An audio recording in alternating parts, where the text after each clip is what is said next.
And we are back. Good afternoon, everybody. Thank you very much for joining us for part 2. And yeah, here we go. We're continuing our Star Wars Imperial Assault Legends of the Alliance playthrough, to give it its full name. Flight of the Freedom Fighter. Oh yeah, to give it its full name. If you haven't seen part 1, that was this morning. I would recommend going and watching that one if you want to know more about the game. But we're just going to jump in and we're going to continue. The Death Star pizzas, there were 2 of them. There was one for me, one for Rick. Death Star 2 and Death Star 1. Yes. But they were the same size. They both got demolished. They were definitely gone.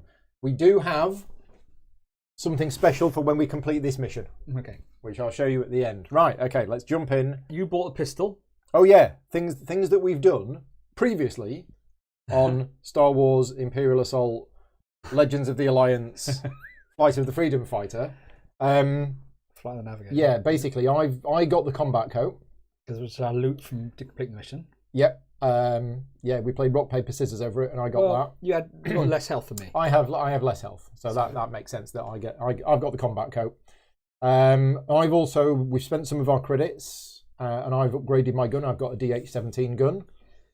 You've bought. I bought a spread barrel for my infantry rifle, which makes 0 sense if you think about it, because my rifle is good for range, but this is good for doing extra damage up close. We can't see yours. But I suppose I'm mixing myself up a little bit. Yeah, there we go. We've got a complete mess over here. So this is an upgrade. So it links up the little arrows on the bottom of the card. And we spent our XP getting our XP cards. And I chose Take Cover. Yep, and I got Smuggler's Luck. So we've got the complexity of the game is increasing all of the time with extra stuff that you can do. So I can basically exhaust this card. Exhausting a card means turning it sideways and it comes back at the start of your turn. I can exhaust this card while performing an attribute test to re-roll any number of the dice, or I can exhaust this card after we draw a supply card to get rid of it and draw a new one. Mm-hmm. Yes, turns out that the flaw in the Death Star design was that it's edible. Yes. Jolie's here, James is here, Andrew's here, Chris is here. Excellent. Right. Now, I've still got these 2 items that we found last time. Now, we didn't check, did we? Where's the rule of reference? So these were supply cards, I think. Mm-hmm. Supply cards, page 23. Do you keep them between missions is the question. During a campaign, a hero can interact with a crate token to claim the token and draw 1 supply card. The card is placed face up in the hero's play area and can be used as instructed on the card. After a mission, all supply cards are shuffled back into the supply deck, whether or not they were used. Sad times. So I've got to remember that. Yeah. So part of me actually likes that, because one of the problems, it's not really a problem, but one of the personality traits that I have is I don't like to spend stuff. I like to keep it and hoard it until I need it. Uh-huh. Which means whenever I'm playing any kind of computer game or anything, I'll save it. Yeah. So it'll give me a potion of +1 attack, and I'll save that. I might need it. And the end result of that is you end up with an inventory full of stuff because you're saving it for when you might need it. So the fact that this game basically says, look, here's some stuff. If you don't use it, it's gone. Mm-hmm. That's actually quite good. It's the same with the med packs, isn't it? Exactly. Use them up. Use it or lose it. And it's the same with the one-use items in Gloomhaven. It's one use for that scenario, and then it comes back. So yeah, I much like that. I much prefer that. Right. Okay. I'm glad it's not just me, Kyle. I knew it wasn't just me. Vicky's exactly the same. Mm-hmm. We can get rid of this. This is kind of getting in the way a bit, isn't it? Right. So we're good to go. I think we are. I think we are good to go. Yeah, we need to go here. So this is the only thing we can do at the moment. Oh, I turned the sound up, didn't I? Turn the sound down a bit. There you go. Right. This. I'll do it again. This corner of space offers a view of the frozen and rocky surface of Agamar. In the early days of the rebellion, Captain Rex and stranded separatist droids joined forces to battle the Empire on the planet. So we're having the smuggler sidestep. Bonus points for anybody who knows what type of ship that is. You recognise it? Yeah. Command needs volunteers to help recover assets that may be in danger now that the Empire has flushed out the base on. Yeah, there's a carriage return that shouldn't be there. You find Commander R.S. Ginn at your ship, checking the firing mechanism on an A280 blaster rifle with the exacting efficiency of an Imperial Academy graduate. You must be the extra set of hands I was promised. He says. I heard you gave the Empire a good fight on Yavin 4. So where's this guy from? Sort of Russian. Right. Which one do we want to say? We did our best or hardly a challenge? Well, It was quite a challenge. it was quite a challenge. We did our best. We were going to die. You follow Ares aboard the freighter. 2 more figures sit at the controls. Kapop Couple Cal Tharandon. Ares says, monitoring toward the man in the co-pilot seat. Quartermaster, his brain contains the most exact record of the Freedom Fighters Manifest, down to the last blaster pack. Okay. Which one? Does it matter which one we select? This is just fun, isn't it? I don't think it Don't does. know. Callie shrugs broadly. Aris makes it sound like more than it is. I still have to use a data pad from time to time, but since you asked, we have 93 blaster packs. The quartermaster conspicuously does not consult a datapad. And this is Bowen Castle, our pilot. Ares says. The man in the pilot seat gives little indication that he even knows he's the subject of the conversation as he punches astrogation data into the ship's navi computer. He is an expert at slipping past Imperial patrol craft. Impressive. It's not that hard once you know how their sensor arcs overlap. Burin says as he guides the ship into hyperspace. You drop out of hyperspace near Ord Mantell. An Imperial light cruiser looms large in your viewport. Security looks tighter than usual. Iris observes. Steady as she goes. I don't know, I remember all these voices. You're not, are you? Oh no, which one was Which one Cal? was this? Here we go. Callie says, almost eagerly. Burin grumbles at the quartermaster's attitude. They've dropped a new sensor net. Too tight to get through. I'm turning it around. The pilot grips the controls. We might be able to spoof the transponder and get through later, but that will take time. So keep an eye on the scopes and escape, or try to spoof your transponder right now. It's an old code. It might just work. It is. I think spoof the transponder.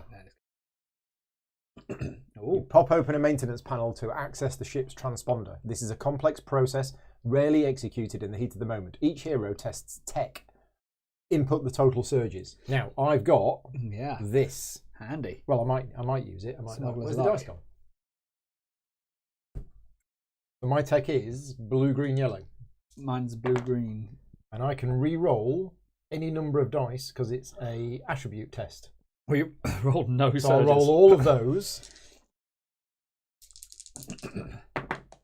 And this I've rolled 1. So 1 surge for me, and I'm the tech person. Oh dear. I'll just do a green and a blue. Mixed voice is only about 1.5 times speed.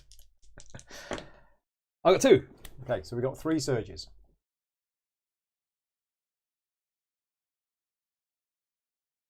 You plug a datapad into the ship's transponder. Detailed data flows across the screen. You make some quick changes to transmit a false code. An officious Imperial voice comes over the ship's comms. Unidentified freighter. Reduce speed and prepare for... He pauses for a chilling moment. Go ahead. Court 327. Be advised, your transponder is transmitting on a delay. I think we got 3. Right. Oh. You reach the safe house on Ord Mantell. The operatives there are glad to see you, as the Empire has been searching the area for hours. As you load the supplies the operatives gathered, Calais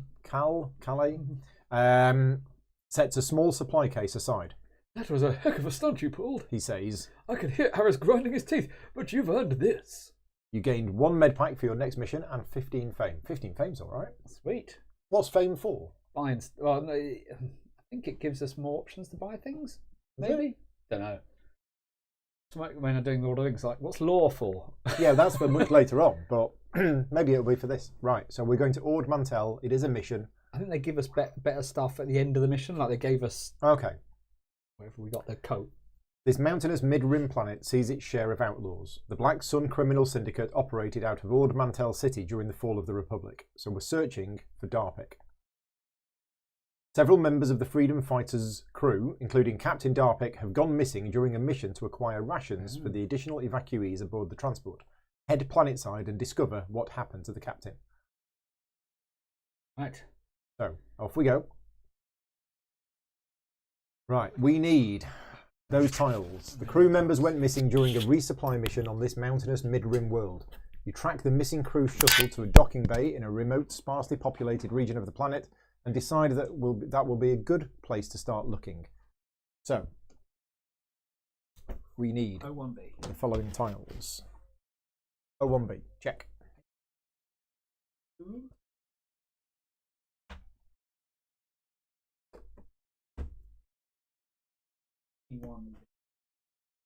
Not 221B. Well, they were in order, but they're not in order anymore.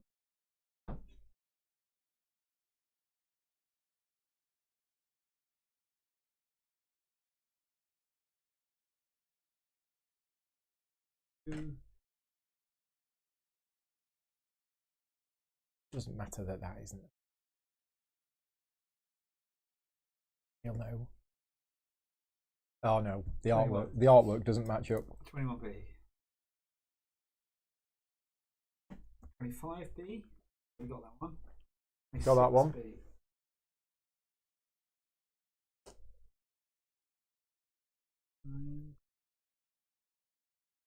26B. Four, 28, 22.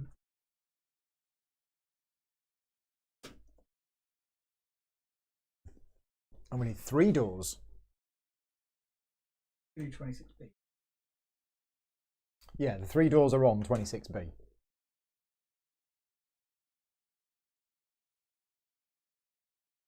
Andrew has a very good question. How do I rate the puzzle piece shaped map pieces compared to the more flexible typical hex maps? So yeah, I've played a lot of the Lord of the Rings Journeys in Middle-earth game, which is similar in a way to this. We need 3 pieces, don't we? I don't know. They're both slightly different. I don't know which I prefer. Do you have a preference? I don't know whether I do. I quite like these because these are double-sided. So are the Lord of the Rings ones. We need an end.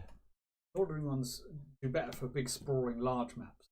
This has corridors. Yeah. A bit easier to corridor rather than having those little arrows for entering caves and stuff. Yeah, that's not the right one. I think I prefer this. Okay. If you look at some of the expansion stuff, it's cool. You can see because you actually go onto the Star Destroyer. Oh right. Like Darth Vader's place where where's that big thing comes down over him. Oh yeah. His helmet off. Yeah. All that's in there and all that excellent cool stuff. And you go to Mos Eisley and you go to Jabba's palace and you see where Jabba sits and all that kind of stuff. So you can make things out. Right. So we got 3 doors. We are ready to go. Let's zoom in. Yeah, that'll do. Let's get all of this off camera. Looks like an Imperial shuttle. It does. Tidy up. There we go. Right. Okay. So we are set up. Yeah. You enter the spaceport complex to which the docking bay is attached. To your left is the docking bay where the cruise shuttle is docked. To your right is a cantina with the sound of live music and the smell of fresh cooked food wafting out of the open door. Deploy the rebels. So we go here. Yeah, so one space and another one which is next. I found my mic on the floor, that's why I was quiet. Oh right, okay. It fell off when I was doing this. Okay. Is it because you've got it quite low, you might want to attach it. Is that better? Might be better. Yeah, Rick's mic was on the floor. I mean, I'd never do that. I'd never do a stream with the microphone on the floor. No. The cantina is populated with a number of beings of multiple species. Place 4 mission tokens as indicated, and we have colours for the mission tokens. So we want the yellow one here. Find where the other mission token is. We have the red one here. We have the green one here. And there's another one. There's a blue mission token somewhere. Did we have them all earlier? We were missing. Yeah, we missed one earlier, didn't we? So many pieces. They were together though, weren't they? Okay, I'm going to use that one. It's blue. I'm using that one for now as the blue mission token. Okay, fine. A crate of supplies sits in a corner. Crate. It appears that your fellow crew members were in the middle of loading supplies onto their shuttle as several crates sit against one wall, waiting to be carried aboard. We're missing. Sorry, we're missing a thing off there. Little location. Oh yeah. Crate should be in there. End piece. Right, the wrong piece. Bit rocky that bit. Okay. A terminal stands near the entrance, which could be used to access the docking bay security systems with a bit of slicing. We have a terminal there. And a dishevelled Bith in tattered clothing sits on the ground, holding out an open hand towards anyone who passes by. So we need another mission token. Well, which we don't have. Should we say this guy's? Should we say someone's a Bith? Or could use that. He's a Bith. What is a Bith? We'll find Star out. Wars character. You set out to discover what happened to the missing crew members. Okay. So our objective is find the freedom fighters' missing crew members. This isn't about necessarily straight away killing stuff. No, and we have 3 medkits. Got a bonus one. So, right, off we go then. So we can click on these, presumably, to interact with them. Yeah, so it's an action to interact with them. And there's various things that we can do. Loads of stuff. Oh, okay, cool. Yeah, but we've got the Bith here. So we've got lots of stuff there that we can do. And we've got the crates here. And a terminal. And a terminal. What can we do with the terminal? Slice it. Or try and gain access to the system. Okay. Wow, lots of stuff. So, yeah, what do we want to do? Do we want to split up? Potentially. Cover more ground? We want to give money to a guy. We've got money to give him, so we can do that. And obviously there's 4 people to talk to him here. A crate. Getting the crates will be good, because it's going to give us stuff. I might go here first. Yeah, you might be able to, you're doing this because you're good. 1, 2... Techie. 3, 4. I've still got a movement point left, and then I'm going to interact with the terminal. This terminal is connected to the docking bay security system. Its security lockout will have to be bypassed to gain access to the wider system. A rebel can try and interact. Yeah, that's what I'm going to do. So I test. There we go. Test my tech. Can you use your smuggler's luck? I can. Exhaust it, so you'll get it. It's the start of my activation, so it comes back. So I will exhaust my smuggler's luck to re-roll this one. Although 3 surges is probably enough. You managed to brute force the password lockout on the system and gain access to the docking bay's security net. It was QWERTY123. You check the base surveillance holocam recordings for any clues as to what happened to the missing crew. You rewind through the past several hours, during which the bay sits completely still. At last you detect movement. Playing back the recording, you see the members of the Freedom Fighters crew loading supplies into the shuttle when they suddenly come under attack. You see what appears to be stun blasts as the 4 crew members are quickly rendered motionless. Several figures enter the docking bay and collect the unconscious rebels, carrying them out of the bay. As the rebels are hauled off, you get a good look at the face of an adversary who looks directly into the holocam. If you could locate this adversary, you might learn what happened to your people. As you are committing the alien's appearance to your memory, you notice a familiar face among the kidnappers, the dishevelled Bith who you had seen begging in the corridor. He was one of the kidnappers. He was. Cheeky. So that was my first action. No, movement and interact. Yeah. So that's me done. So I mark that I'm done. And now it's your go. Wow. Now that you know that, I could go try and shake this guy down. Yep. Or I could go over here. Deal with these things. What do we reckon? Do we want to try and get some supplies and create stuff before we part know of me that? thinks we're going to have to go this way anyway, so we'll get to the bit later. I can only move 4, can't I? So 1, 2, 3, 4. Great. You want to do the crate? Ready to do that? You gain a med pack and 50 credits. So we don't get a supply card. No. Oh, 50 credits is good. Yeah. Yeah. That's me. So you done? Right, back to us again. So I'll go next and I'll open... Well, I might as well. Oh, I tell you what. Strain. I'll take a strain. I'll take a strain to move to here and then use both of my actions to open both the crates. So the first crate is draw a supply card, and I get 50 credits.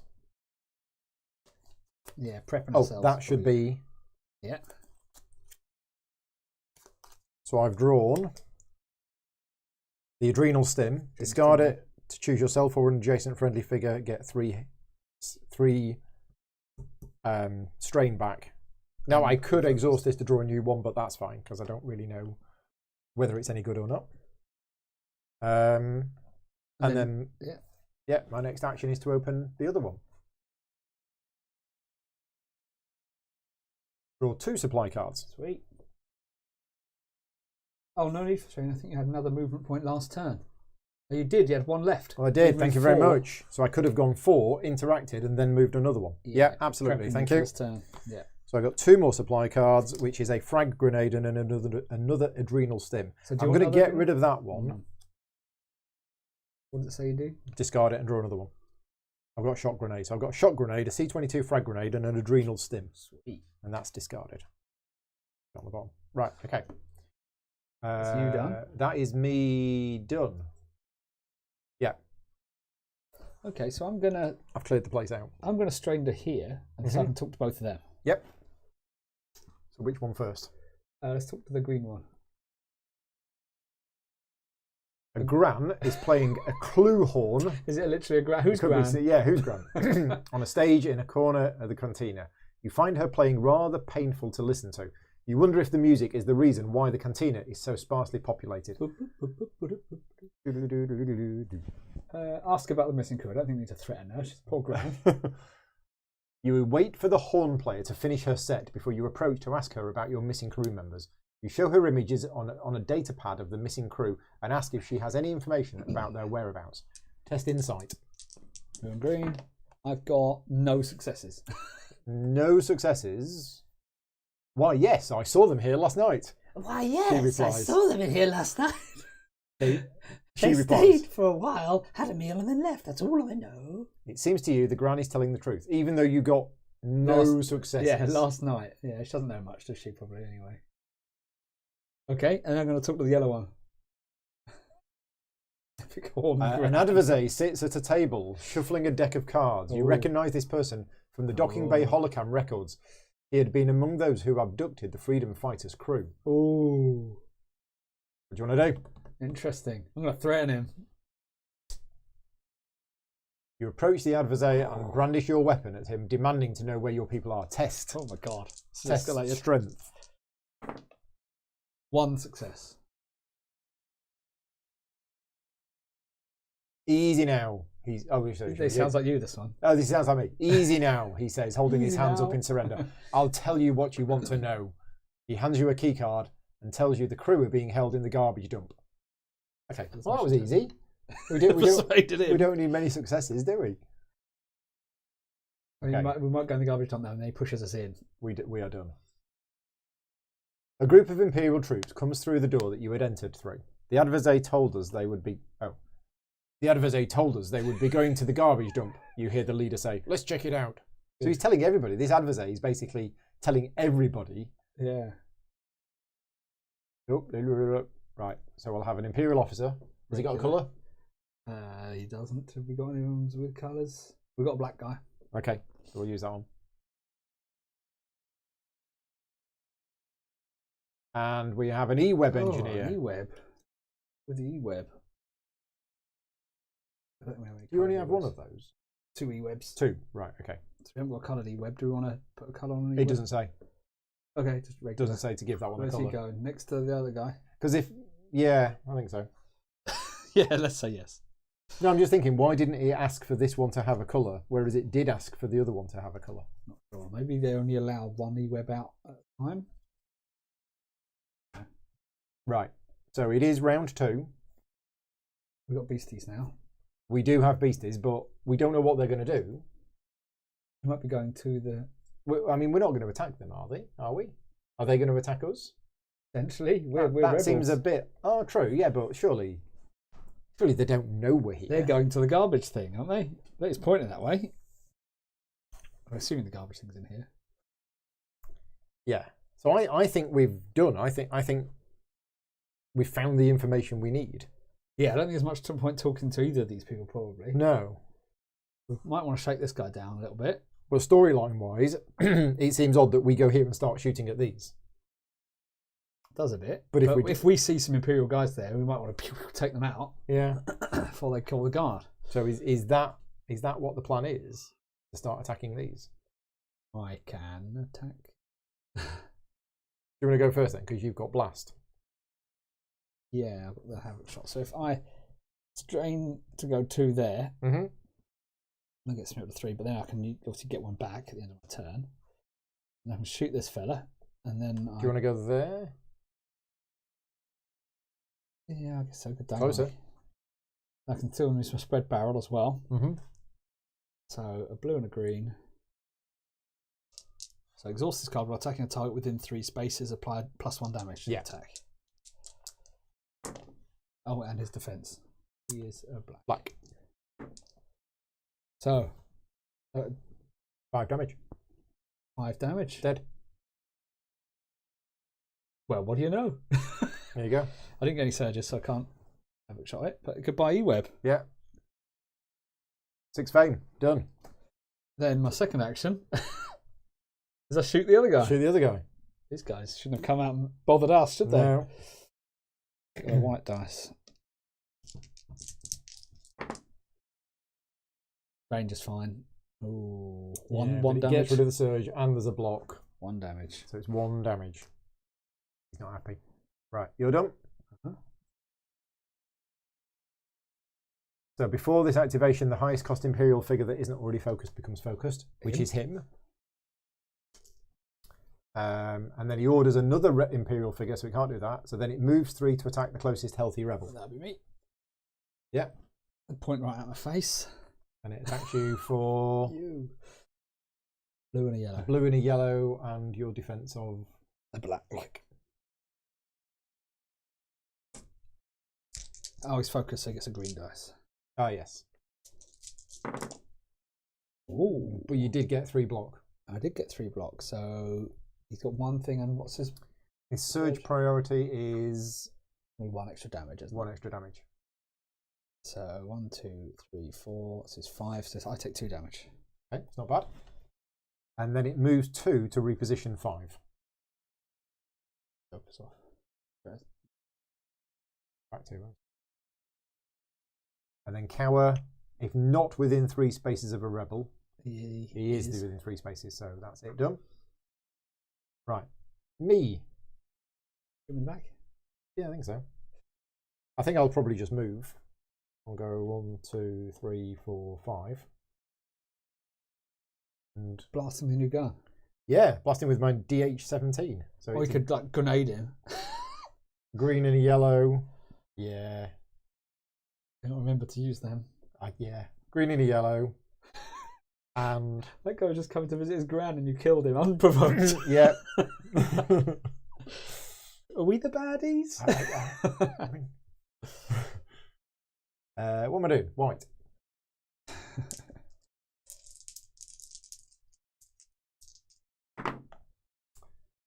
Yeah. It's 1 damage. Oh, Yeah. Rubbish. that's it, isn't it? That is indeed it. Yeah, because he blocked your surge, which is a shame. But now it is our second actions. I'll shoot him because I'll get rid of my thing as well. That readies. I can exhaust it again. Mm-hmm. +1 damage. Nice. I have a blue dice. Blue, green.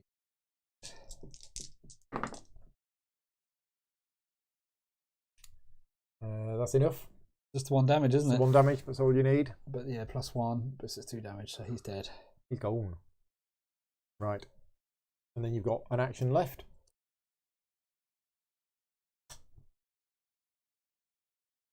Okay, so I'm going to use 2 strain to move 2 Okay. and then activate this And guy. interact with the Biff. There you go. So here's the options. There's some credits for a man down on his luck. The Biff asks you, holding out a hand in your direction. You recognise the Biff from the docking bay security feed. Which one do you want to do? Threaten him. He's a poo head. You threaten to make things unpleasant for the Bith if he does not tell you everything he knows about your missing crew members. So we need to test strength. 1 success. Okay. Oh no, this is you. Okay. I'll tell you what you want to know. The Bith says, cowering in fear. I saw your people come through here. They went into the garbage dump. He points through the door to the right. When you turn to see where he's pointing, he takes off, running away from you. Discard this mission. Run away! Right, so we know where the garbage dump is. Oh, no, I'm not Lone Wolf, am I? But oh well. Don't No, lose I'm not. nothing. You all done? Mm-hmm. So on my go, I go 1, 2. Yeah, and I have 3 movement points left, and I'm going to interact with the door. The door is labelled garbage dump. On the wall next to the door is a slot for a key card. The key card you acquired seems to fit the reader on this door. Did we acquire a key card? I don't remember acquiring a key card. No, oh. No, apparently we did. Here we go. Garbage dump. So we need 2 36Bs and a 19B. Is it that big one over there? The big token on the bottom. Could be. Yeah. Oop.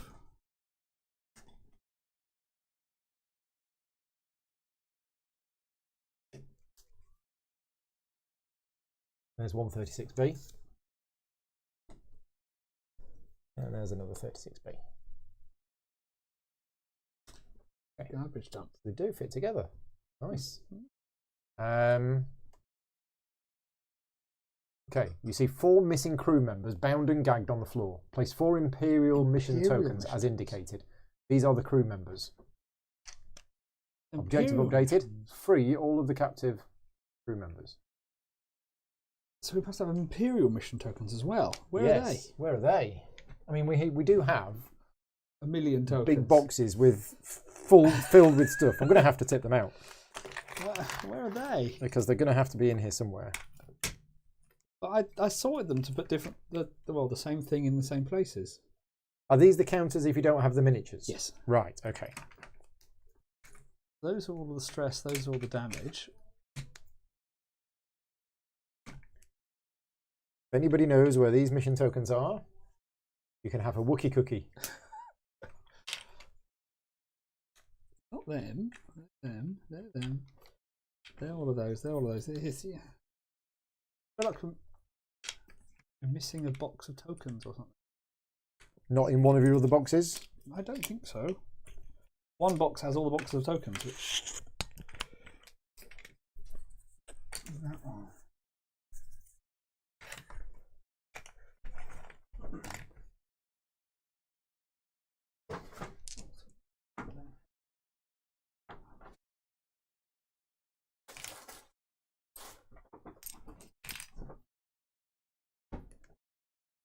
So maybe these coloured, maybe these card discs were designed for sticking on the bottom of the figures, but they ended up being too thick. Alright, these are the other boxes. Well, you've lost some tokens. What? Actually, I bought the corset second hand.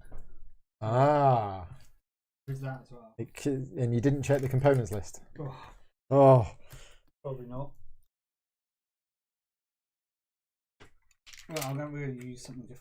We can use something different for now. We can use a bunch of Imperial people. Yeah, we can make your. Yeah, because you don't need these now.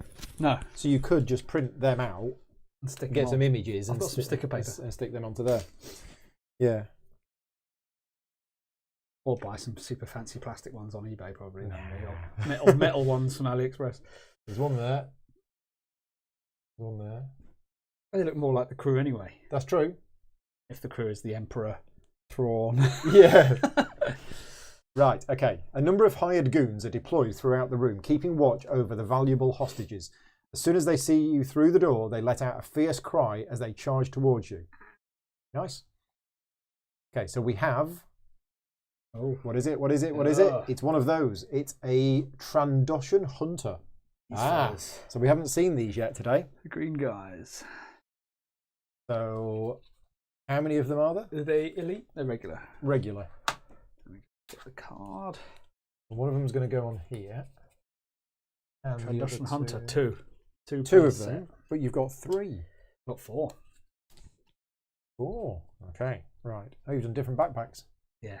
That's what you could do for the colours, even though you've done them now. Well, I was expecting elites to only have 1, so I did the one with the elite with the red backpack, but I should have done 2 with red backpacks. Right. Oh well. So deploy Trandoshan Hunters, regular, done. That means it's random, I think. And and an Exu. we have a Nexu, Regular. which is our friendly cat thing from previously. Goes on there. And there is a crate.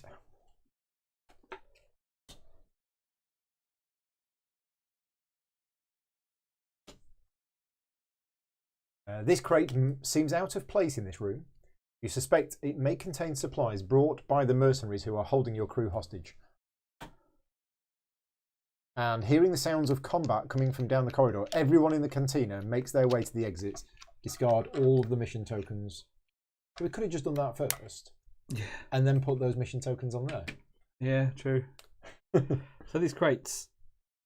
Oh, right, I see. Ah. Because I think they've got colours.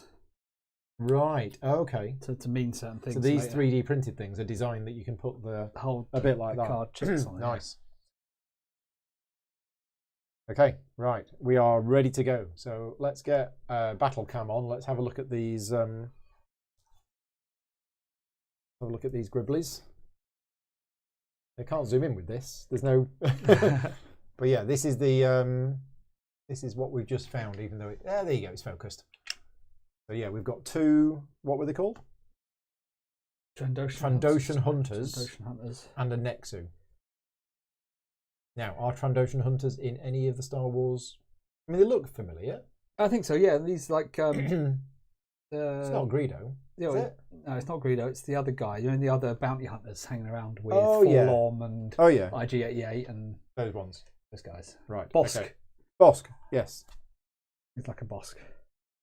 Right. So yeah, if we had all the expansions, this is where you have like, because this is you got Imperials, Rebels, and these mercenaries. Guys. Yeah. So if we had all of the other expansions included, IG-88, Boba Fett, Jabba, all fully fit into these categories, so we'd have these guys. Andrew is saying, according to the rulebook, there should be 20 mission tokens, 8 Rebel / Imperial, and 12 neutral. Well, it's these neutrals with the swirly thing on it. So is it the Rebel Imperial ones that are missing them, which are probably double-sided? I would guess.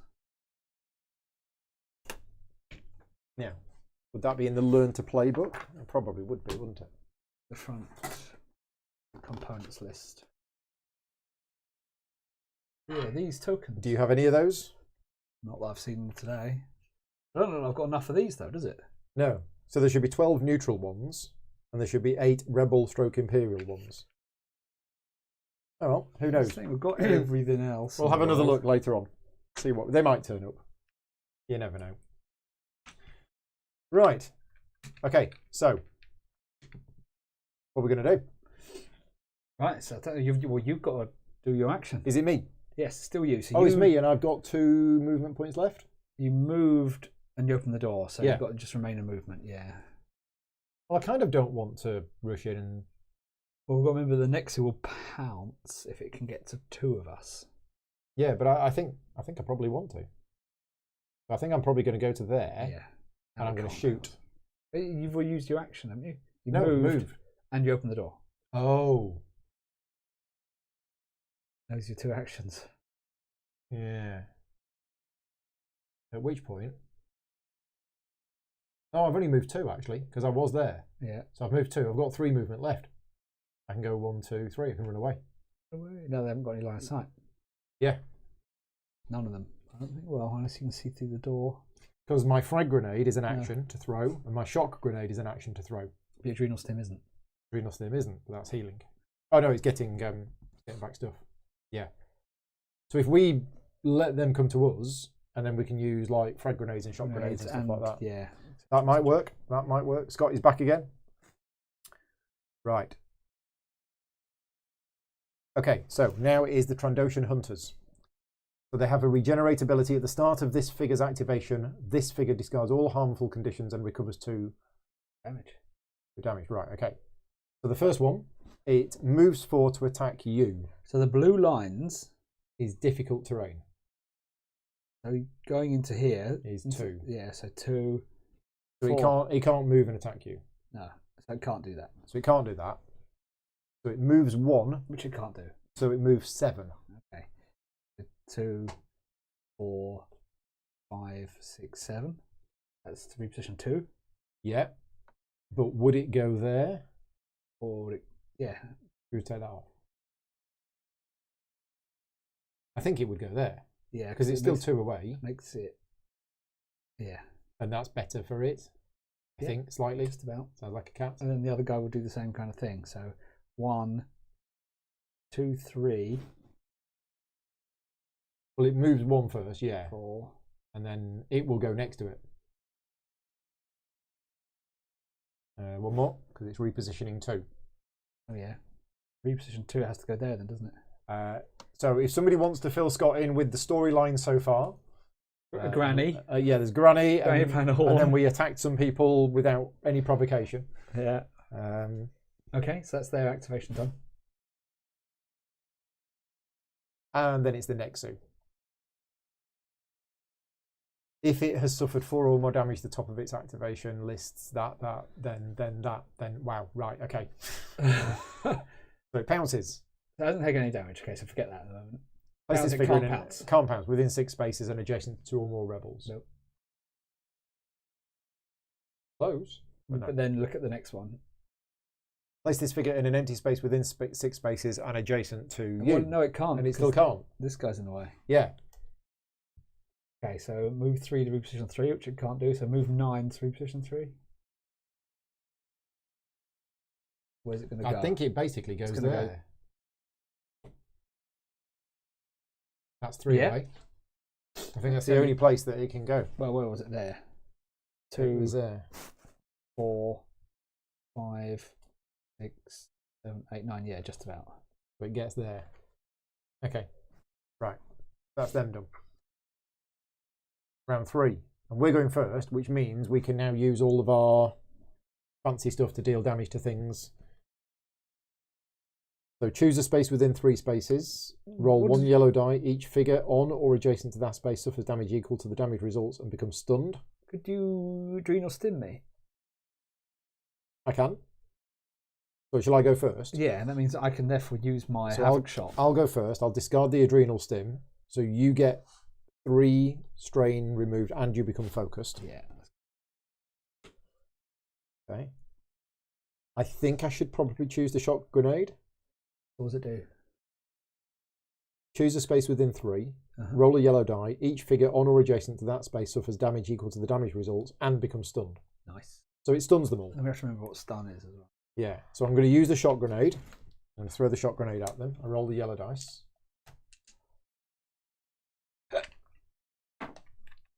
It is 2 damage. Oh. So everything takes 2 damage and everything is stunned. Now, is it worth me also using the C-22 frag grenade? It's very, very similar, but I roll the red die. More damage. And everything takes damage equal to this.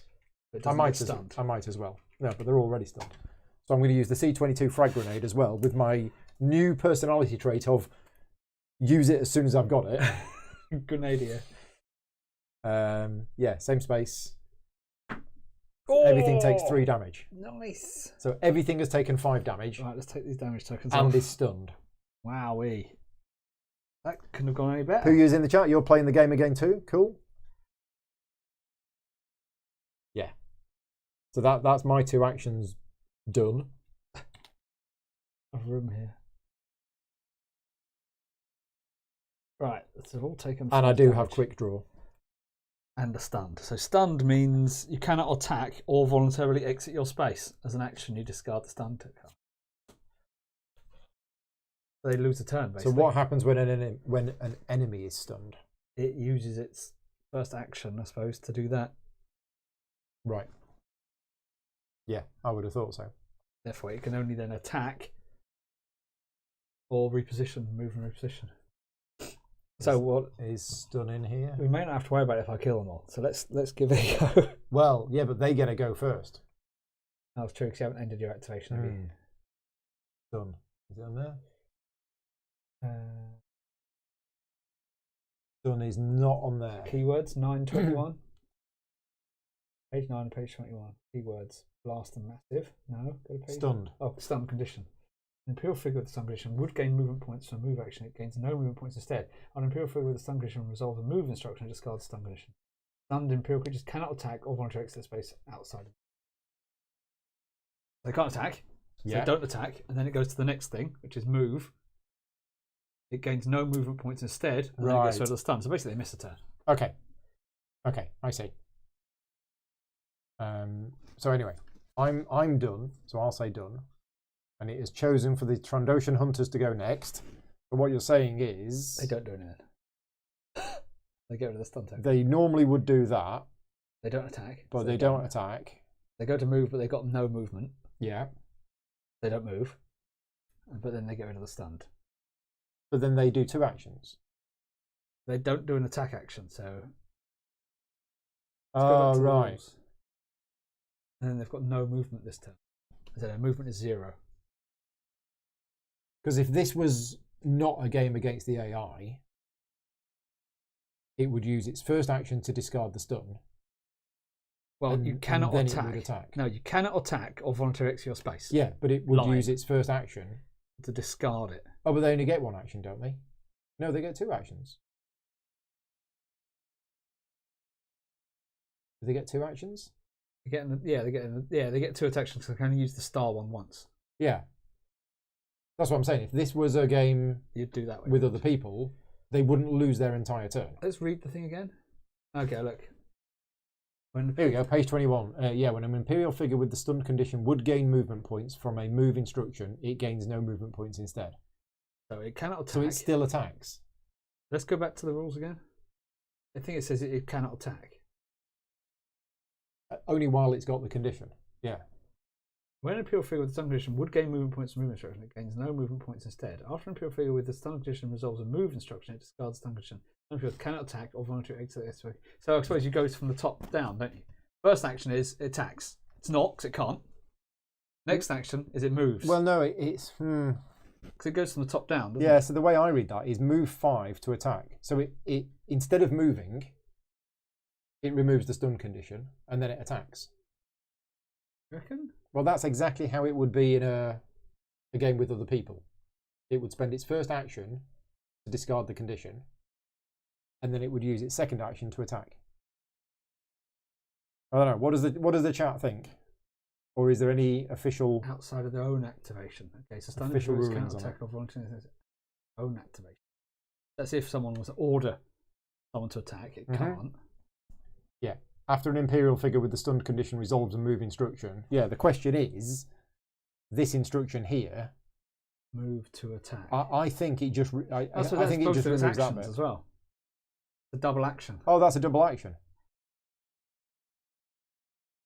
Yeah, I hadn't realised that. That's a double action. So it's probably that. That's the only one that makes sense. So it can still attack, but it can't move. But I'm going to quick draw anyway. It can't move anyway.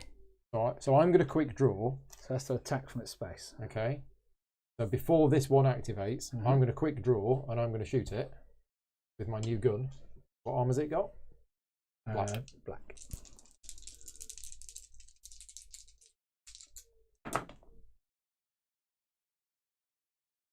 That's a bit rubbish. No, it's not a bit rubbish. Pierce. Because with my new gun, a surge is +1 damage and pierce 1. So that's actually 2 damage with pierce 1, which is 1 damage. Which is enough to kill it. Which is what it needs. Okay, and then I'm going to use my opportunist to move there. Okay, now the next one activates. I'm going to quick draw. Because you can do it twice in a 2-player game. Yeah.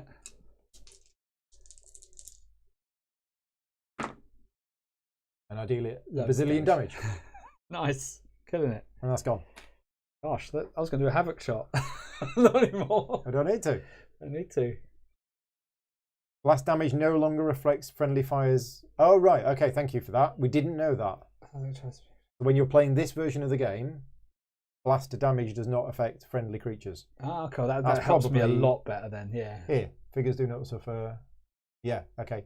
It is in there. Thank you very much. Sweet. Okay. So yeah, so neither of them did anything. There you go. Easy.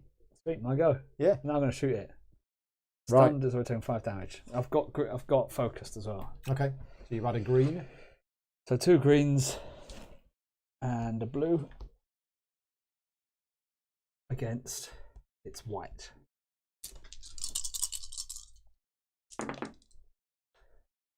One, 2, 3, 4, 5 damage. It negates 1 of it's a 4 damage. It's easy dead. Because of the Loads of damage. the previous grenades and stuff. Yeah. Next is gone.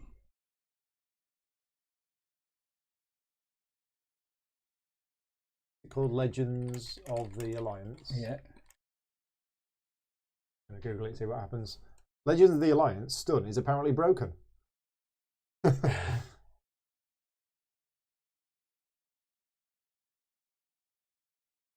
Changes the rules for it. Just checking what BGG says. Yeah, the exact way that stun works is unclear and pretty badly needs an FAQ and some examples. Imperials can't attack with stun, so skip this. 2 actions. There's somebody's replied and said you can attack when stunned in LOTA. Read the rules, there aren't many. Yeah, so Legends of the Alliance changes the rules for stunned and Imperial figures. They can attack during their own activation when stunned. If gives a movement instruction, they gave no movement, instead discard stun, then they can attack. Yeah. Okay, so I think we were getting it right, but it didn't matter anyway because we got rid of them beforehand. Right, so that's dead. Hall of Fame, nice. Cool. Okay. That's my other action. Yep.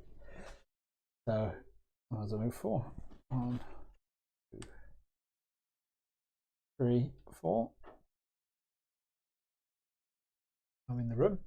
Okay. I'm done. And that's you done? Yeah. There's no enemies, so it's back to us. Do you want to carry on? Yeah, can do. I mean, Yeah. I'll grab the crate. Okay, so first action, grab the crate. And the crate is a med pack.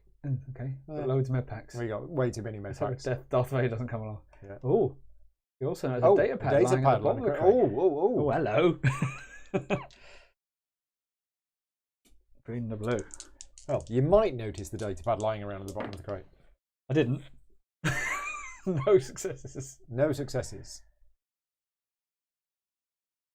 This is weird. We're getting no successes. Maybe it gives more. Oh, it's different results. I don't know. You pick up the datapad and find it contains a list of the Freedom Fighters' crew and passengers. It would appear that someone has been sharing information about the transport with these mercenaries.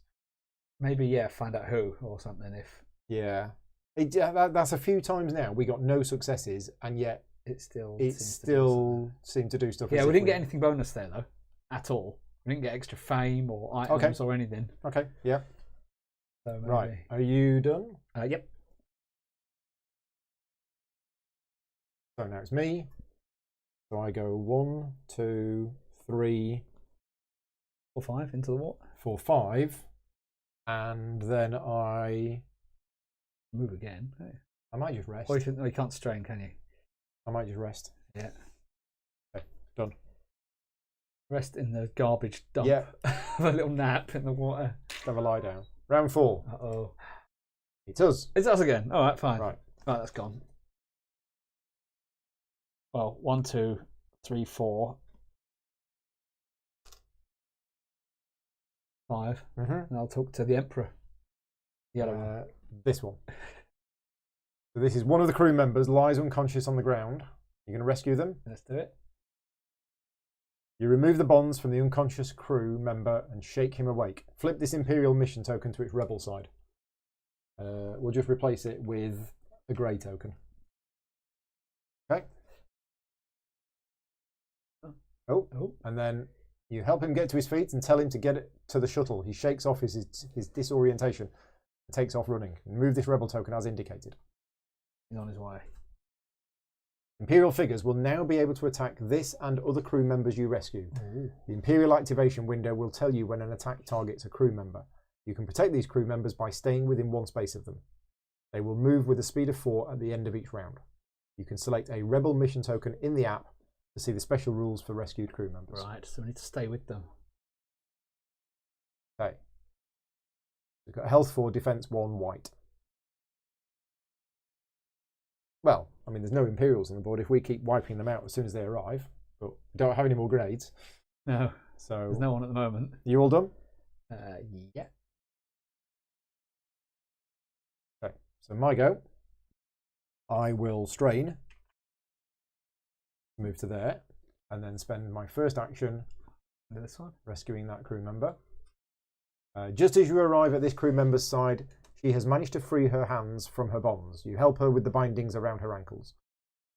Okay, so that gets flipped over, and that moves to here.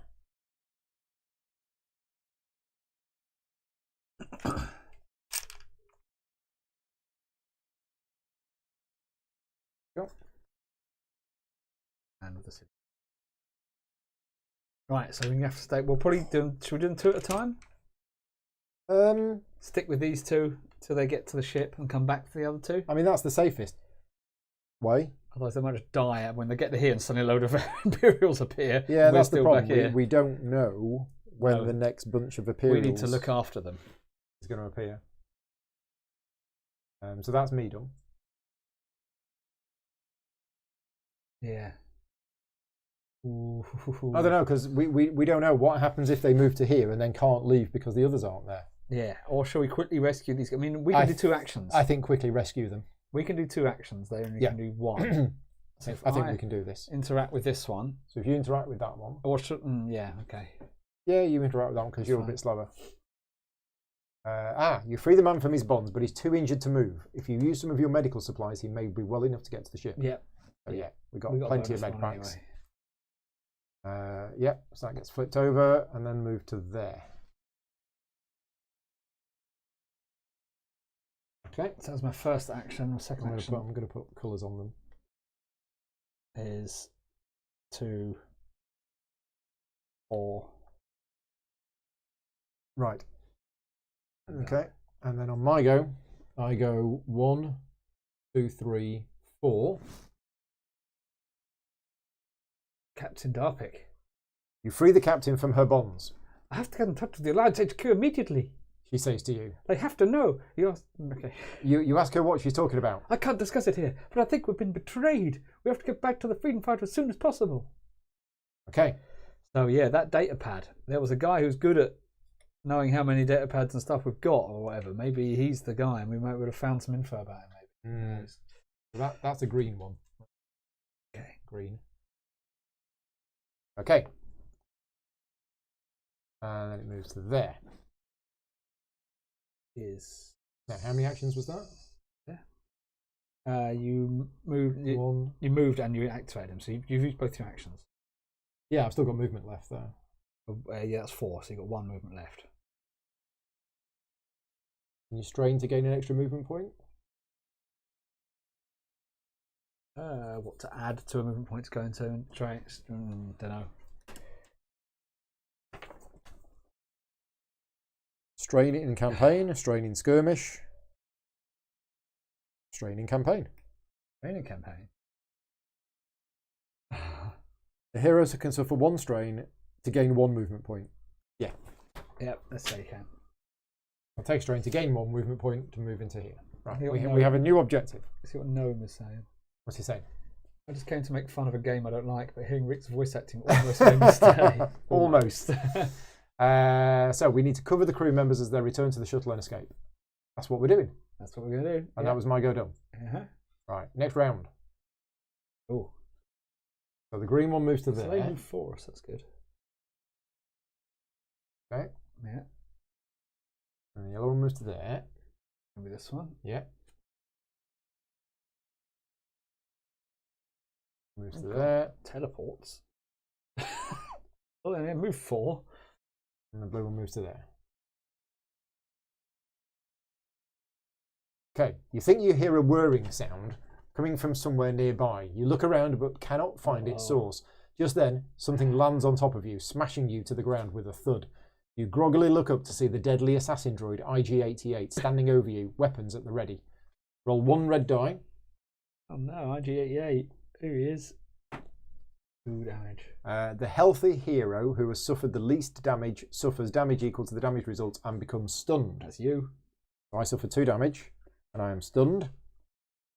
Now that we know how stunned works. Then deploy IG-88 as close as possible to that hero. Oh, he's tall, isn't he, compared to you? He is. Right, we need to change camera to A squad of Imperial troops enters the docking bay. If you don't move quickly, they will capture the freed crew members, or worse. Oh dear, right. I need IG-88. We have... It is a regular probe droid. Let me get IG-88 card. Oh, IG-88's a toughie. Probe droid is there. I'm going to give that. Probe That's droid. the blue one. Regular probe droid. And we have an elite probe droid. Oh, yeah. Let's do that with the Black guy. black one. Yeah.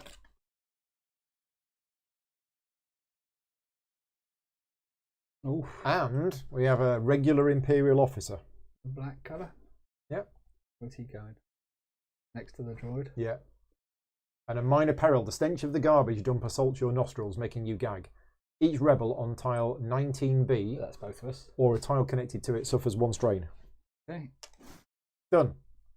Jonathan's here. Hi, Jonathan. Thank you for joining in. We're doing okay. Round 5. Okay, so we've got lots of bad guys now. Including IG-88. Lots and lots of bad guys. And I'm stunned. And you're stunned. Can't attack or move. You can use that as your first action. Yeah. So I think you're probably best going first because you're going to get your full complement of actions. Yeah. Now try and just do a bunch of damage to IG-88, or do we have to worry about going over here to protect these guys? I think you need to get here and leave you to do that. Yeah. Do you want to? Yeah. Do you want to put Sorry. the other screen on and show IG-88 to everybody? If we can see him. So, there we go. There is IG-88. In there. Another cool character. Why is it not focusing? It was a second ago until you. It did, and then it just doesn't. I think you just need a card. You put the card in front of it, get it to focus. There you go. And then you take the card away. And then no. There you go. Right, quick, take a screenshot. And there done. he is. Right. Okay. Right. Yeah. Okay. So, 1, 2, 3, 5. Yeah. And then move again into the firing line of all those guys. Can't. Yeah, I mean, having a shot from here. I can't see that guy, can I? Yeah.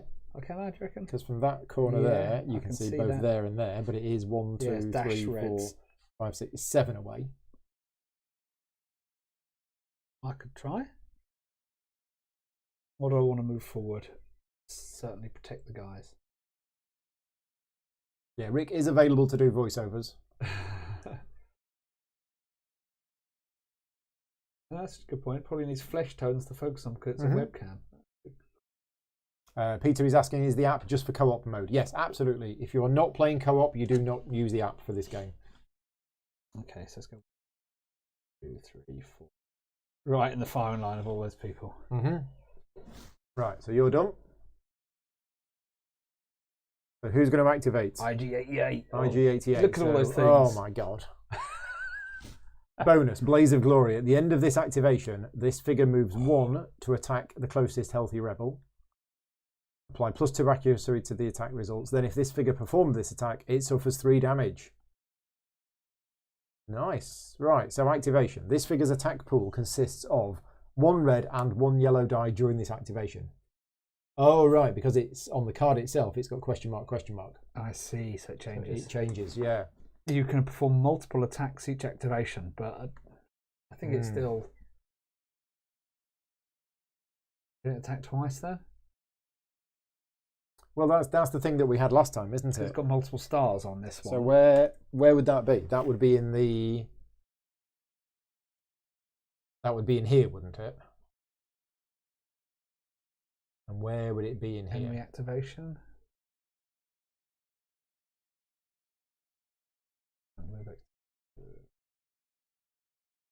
Field activation.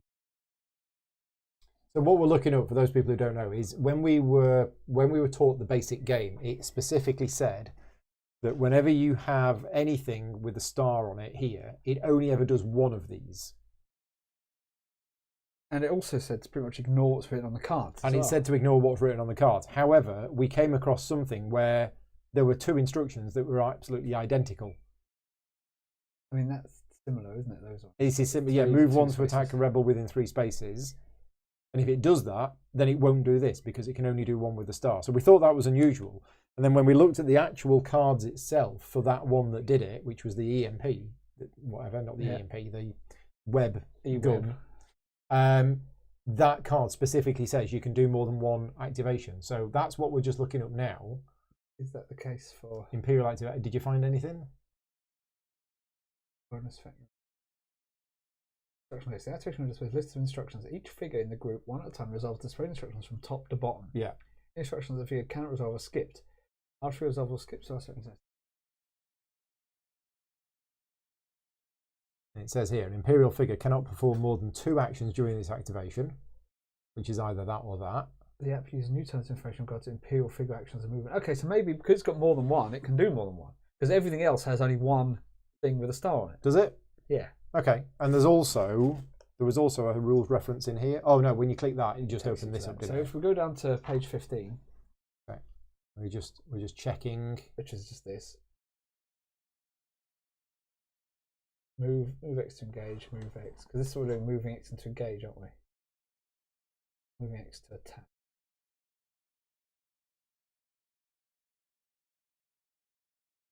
I haven't heard anything about move engage. That's not. No, we haven't seen that. That might be a new thing later on. Melee. Yeah, but there's move X toward. We haven't had that. We haven't had move X to engage. We've had move to reposition, move to attack. Move to attack. We're just double checking.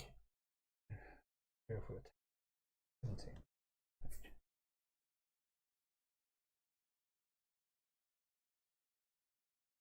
Doesn't really say. I might do a quick. Anyone said anything in the chat? Yeah, if anybody said anything in the chat.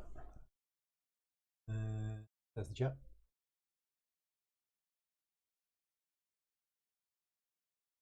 Nobody said anything in the chat. Right, okay. Well, they've said a lot of things. So Legends of the Alliance. Multiple attacks? Yeah, Imperial so what? Multiple attacks? Or IG-88 attacks? Yeah. And it's also the other one, the web gun. So do I ignore the card text?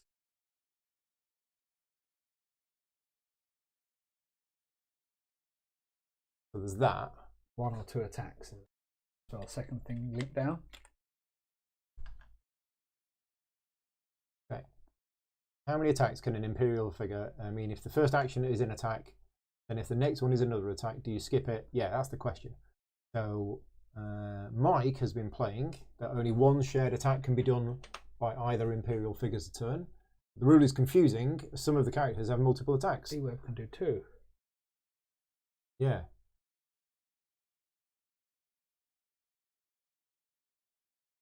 Right. And it says attack actions in abilities include the keyword attack to mark them as attacks. You can't use one ability twice in one turn. So one attack only. Non-heroes can perform 1 attack.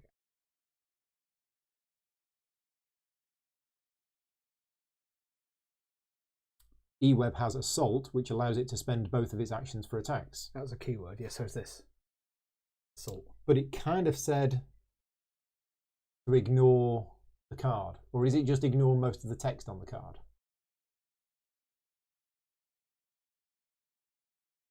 So if we look up assault. Imperial Assault. Oh yeah, of course we're going to find the word assault on every page because it's in the footer. Getting there, getting there.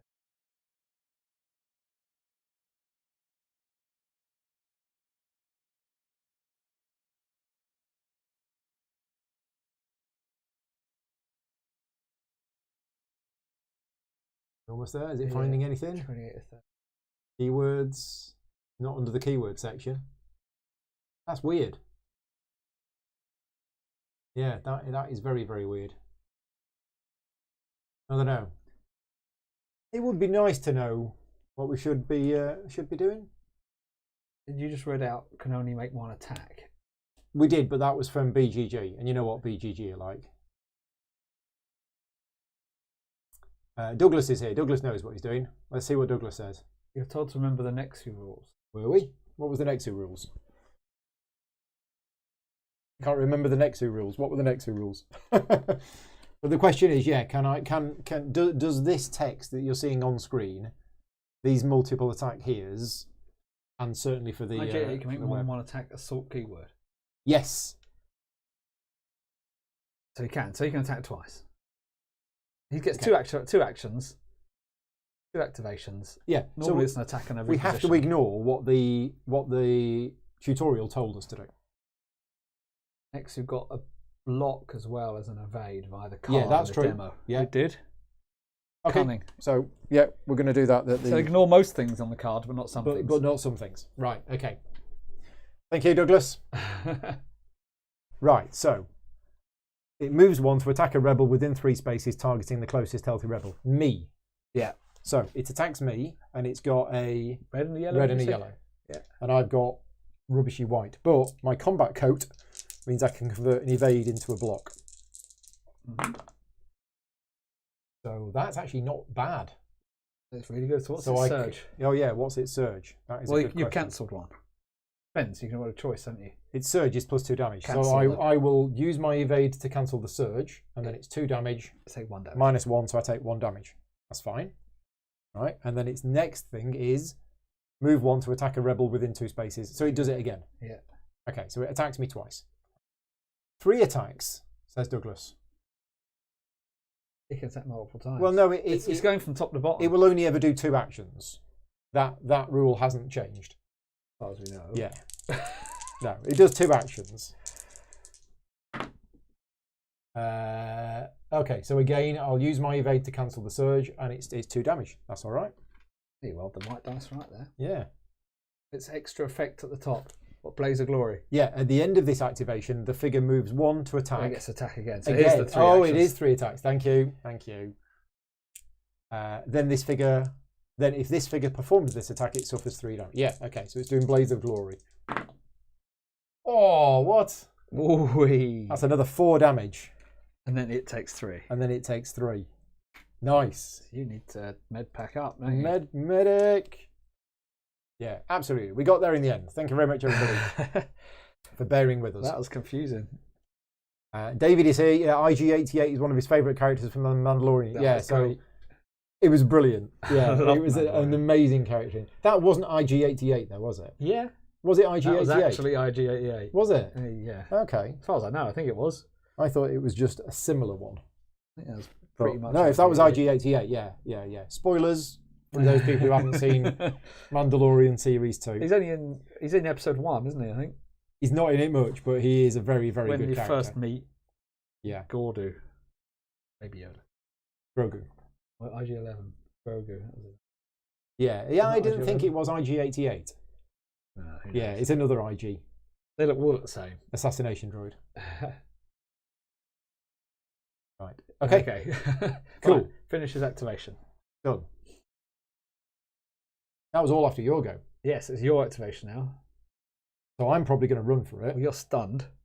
So yeah, so I spend my first action removing stunned, and then I spend my next activation going 1, 2, 3, 4, 5.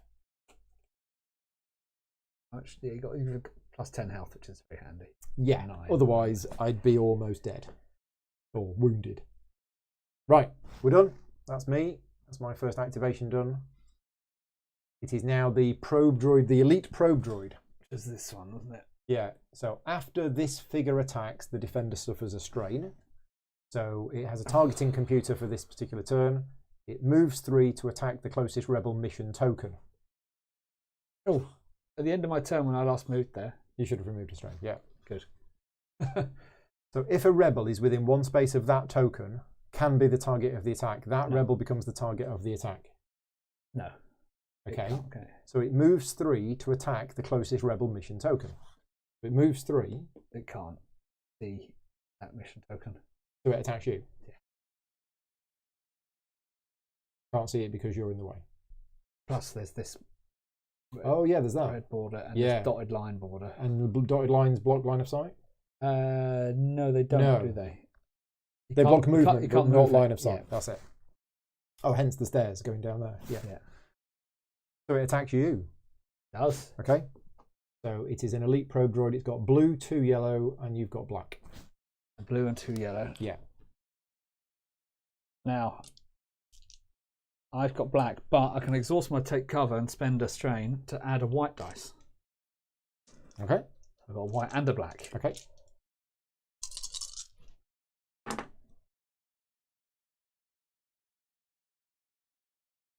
So it's done 1, 2 damage and 1 surge. So what's its thing? Surges for it are 2 damage. Ooh, so that's 1, 2, that's 3 damage. 3, 4, 5 damage. You can avoid the surge, can't you? I can avoid the surge, so that makes that down to 3 damage and block it all. Yeah. No Got 3 damage. block. But then I take a thing and I can't, so I take a damage. Yeah. Okay. So then after it's done that, it self-destructs if it had taken 5 or more damage, which it hasn't. So it doesn't do So that. then it moves 2 to reposition 3. It's already there. It's already there. So that's fine. That's done. That's us again. Now it's back to us. Who's going to go first? Do you want to run away more? We don't know if IG-88 is going to be coming for them. I don't think it is. I think it's coming for us. Shall I try and take out some of these guys? Possibly one of the ones that hasn't activated yet? Yeah. Yeah, This do guy? that. Yep. So I will shoot. That ready's up. Mm-hmm. I was spaced within 3 spaces. Maybe I should take the elite guy. But if I manage to kill this guy. Well, you are within 3. Oh, yeah. Easy, isn't it? Diagonalness. Yep. Okay, cool. In which case, I exhaust my spread barrel. Yep. Back with a blue and a green. He is a normal guy. He's got a black defense dice. 1, 2, 3. Plus 1, so it's like 4 damage. But he's got 2 things. 5 damage. So he does 3 damage. Got there in the end. 3 damage on This guy. this one. Right, activated guy. Yep. And then I again. Okay, yep. But I can't exhaust that anymore because it's exhausted. Enough. It's 2 damage. Yeah, it's gone. Cool. And at the end of my thing, I lone wolf. So that is the blue one. Yeah. Gone. Right. And I'm done. And that's you done. So now it's the Ossifer. So before this activation, the highest cost Imperial figure that isn't already focused becomes focused. Highest Imperial cost. figure. Yeah, because he's not. So it's the probe droid. Probe droid. Yeah, you can totally use this for D&D. These maps. Yeah, absolutely. The wrong thematic. Way indeed. Use it for Star Wars role-playing game. But this Yeah, the true. green tree place and things. So then it orders another Imperial figure with a figure cost of 3 or the probe droid. It orders the probe No, droid. it Oh no, the probe droid's gone. So it can't do that. It moves 3 to attack. So it moves 3 to attack the closest rebel mission token. 3, well, it can't. No, so it attacks you. Okay. Attacks me. What's it got? He's So it attacking. moves to with- here. Where is he? I haven't got my card from him out. Points at you. He is. Says, get him. Blue, yellow, A blue and a yellow. and your black as defense. Now I could add a white die. Are you worried about the wounds? Depends if I get any more strain. I think I'll go, yeah, why not? I recover 1 every time, don't I? Can you use the take cover? Yeah. Use the strain. Oh, Exhaust guard when an attack targeting you is declared. Yeah, but so have you had your turn in between? Yeah, Yes. you have, haven't you? Yeah, it readied. Yeah. Okay. Definitely got the range. Fine. Blocked. Yeah, blocked all everything. blocked. No damage. And then it moves to reposition 5. Here. And then if not within 3 spaces of a rebel, it recovers 2 health. Doesn't have any damage. Doesn't have any damage. Right, okay. My go to finish off the round. Do you want to shoot an IG-88 twice? Not really. Do you want to then again... Rest and med pack? Then again, IG-88 has 10 health. taken 3 damage. He has. John totally done do it. Yeah. Come on then, IG-88. Not like your Darth Vader or anything. It's green, it's yellow, and it's black. Yeah. Off we go. First shot. So. Oh, that's fine. I need. No, I don't. I'm missing the accuracy, pierce. so I have to spend 1 surge. And then 1 surge for the the other one. accuracy, and 1 surge for Pierce and damage. and pierce. Yeah. So I've done 1, 2, 3. 3 damage. 3 damage. Sweet. Okay, 3 damage, and then I shoot him again. Oh, range is way out. Thankfully, 1 surge is +2 accuracy with this gun, Nice. and then I spend the other surge for a damage and a pierce. So that's 4 damage with 1 armor. It takes 3. Oh, 1 short. 9 damage. 1 short. Okay, that's me done. It's fine because that's the end of the round. Yeah, we might start before him. Okay, so things go. Things so move. Green one has moved to there. Move to there. The other one has moved to the end. It's like the conga. All in a line. Red one moves to Of course he there. does. Down the stairs. And then the blue one goes to there. Oops. That's true. We didn't look at the other doors. No, we didn't. We went straight to the garbage dump. There might be like gold pieces or something. Right, we get another regular Imperial officer. Oh dear. He's going where? There? Sticker on him. Don't stick on him either. Purple, blue, or grey. How does that work with Purple. these? Because there's red. Put a purple on. Maybe the stickers are for something else. We're just making it up. Does anybody know? How are you supposed to identify these? Because we're using tiny little stickers that came with something, but I don't. We've got a million of them. So So the question is, it wants different grey, numbers. purple, blue, or black, and we have red, purple, blue, and and black. every So- single sticker sheet is all the same. yeah, aren't so they? maybe red is grey, but the app is asking for grey. They're all Yeah, different in numbers here as it's well. red. Yeah, seems very unusual. And then there's this. Is it for every time you play the game or something? I don't know. Those are cardboard tokens. Yeah, I've got a million of them as well. yeah. So that should be Yeah, popped out. I right. just haven't. Okay. So yeah, does anybody know what all of these tokens are for? Because there's hundreds of the little fellas. Right. So we're giving this one the Whereas, purple. yeah, it's a lot very similar to Scent because it uses a lot of the same rules, but then it has a lot of things similar to the app. Very much has lots of things similar to Lord of the Rings. Yes. Yeah. So there's a mixture between the two. Major peril. The relentless assassin droid IG-88 moves with inhuman speed, unleashing a barrage of blaster fire on the nearest threat.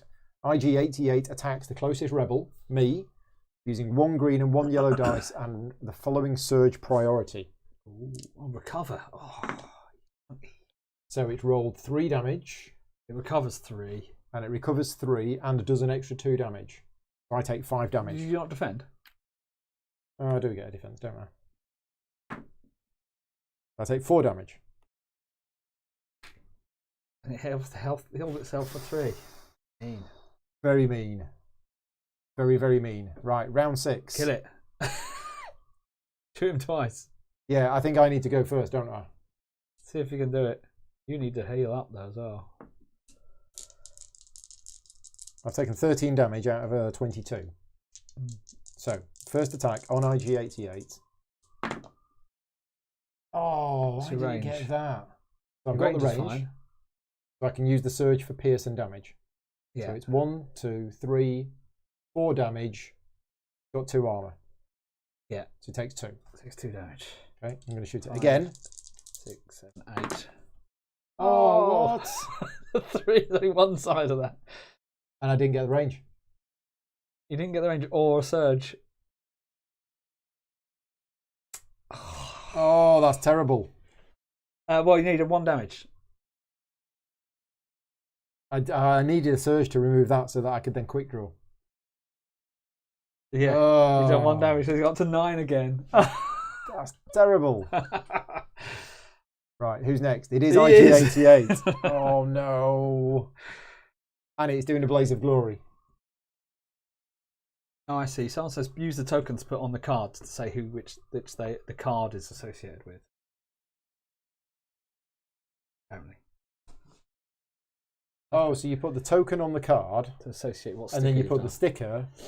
It's more for skirmish, apparently. Oh, You've okay. got multiple groups. Right, gotcha. Sometimes people buy 4 lots of this, so they've got 16 of those guys and stuff for skirmish. Right, I see. Or 3 chewies. Right, okay.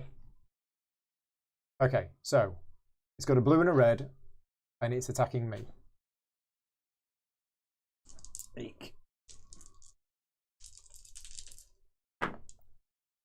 Oof. 4 damage. Well, no, I convert that with my coat into Yes. into that. 3 damage. 3 damage. 5 there for you. Ouch. And he attacks again. Yep. And then he attacks again with his blaze of glory, which will kill him. Oh dear. Oh no, because it's got a surge.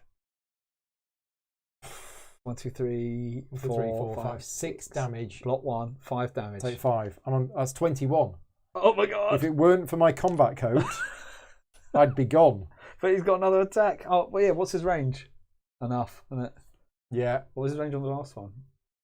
Okay. What was his range on the last one? Someone scrub back. What, you mean did he actually hit? Yeah, because that's what. Okay. Range? Question mark. Did he actually? I didn't check that. Did you? I didn't check it. Let's just scroll back. Oh, that looks like a 2. That looks like a 2. That's a 2. He'd actually missed last time. You missed. So how much damage was that I took? 3.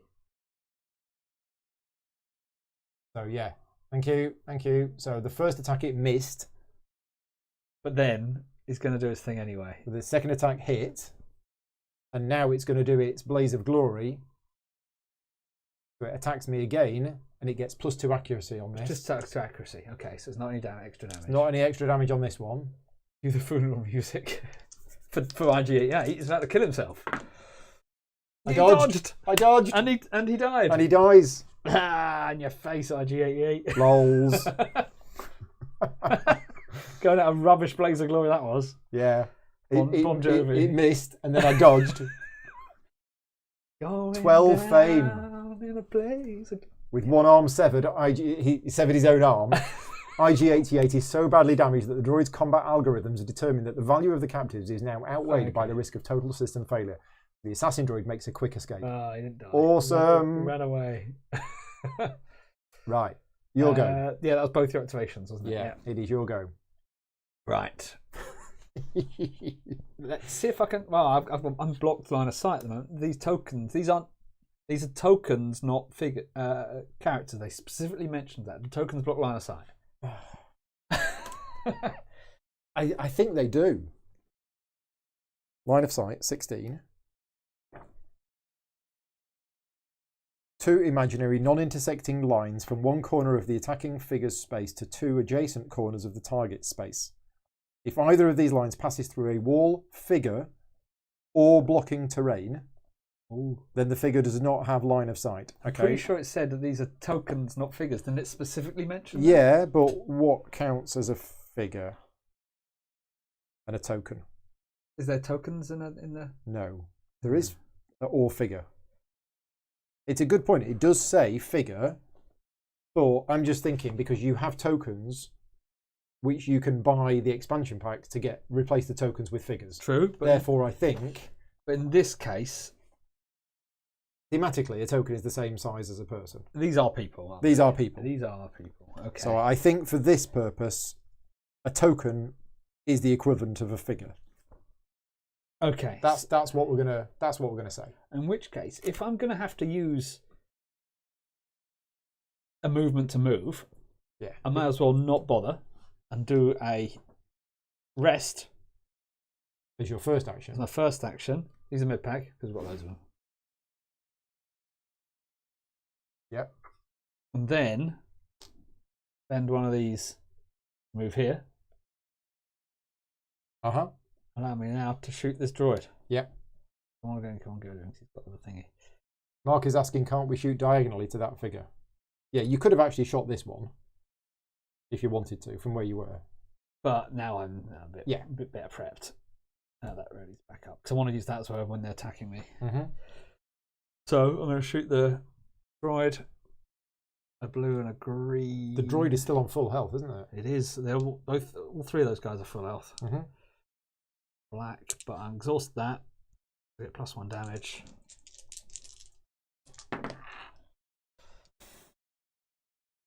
That blooming black. The range is fine, but I'm like 1, 2, 3, 4. So it takes 2 damage. 2 damage on the probe droid. All right. And I'm done. You are done. Now I'm get shot at. Yeah. So it's the purple Imperial officer, which is this one. So before activation, it focuses somebody. Going to focus. Focus the other Imperial officer.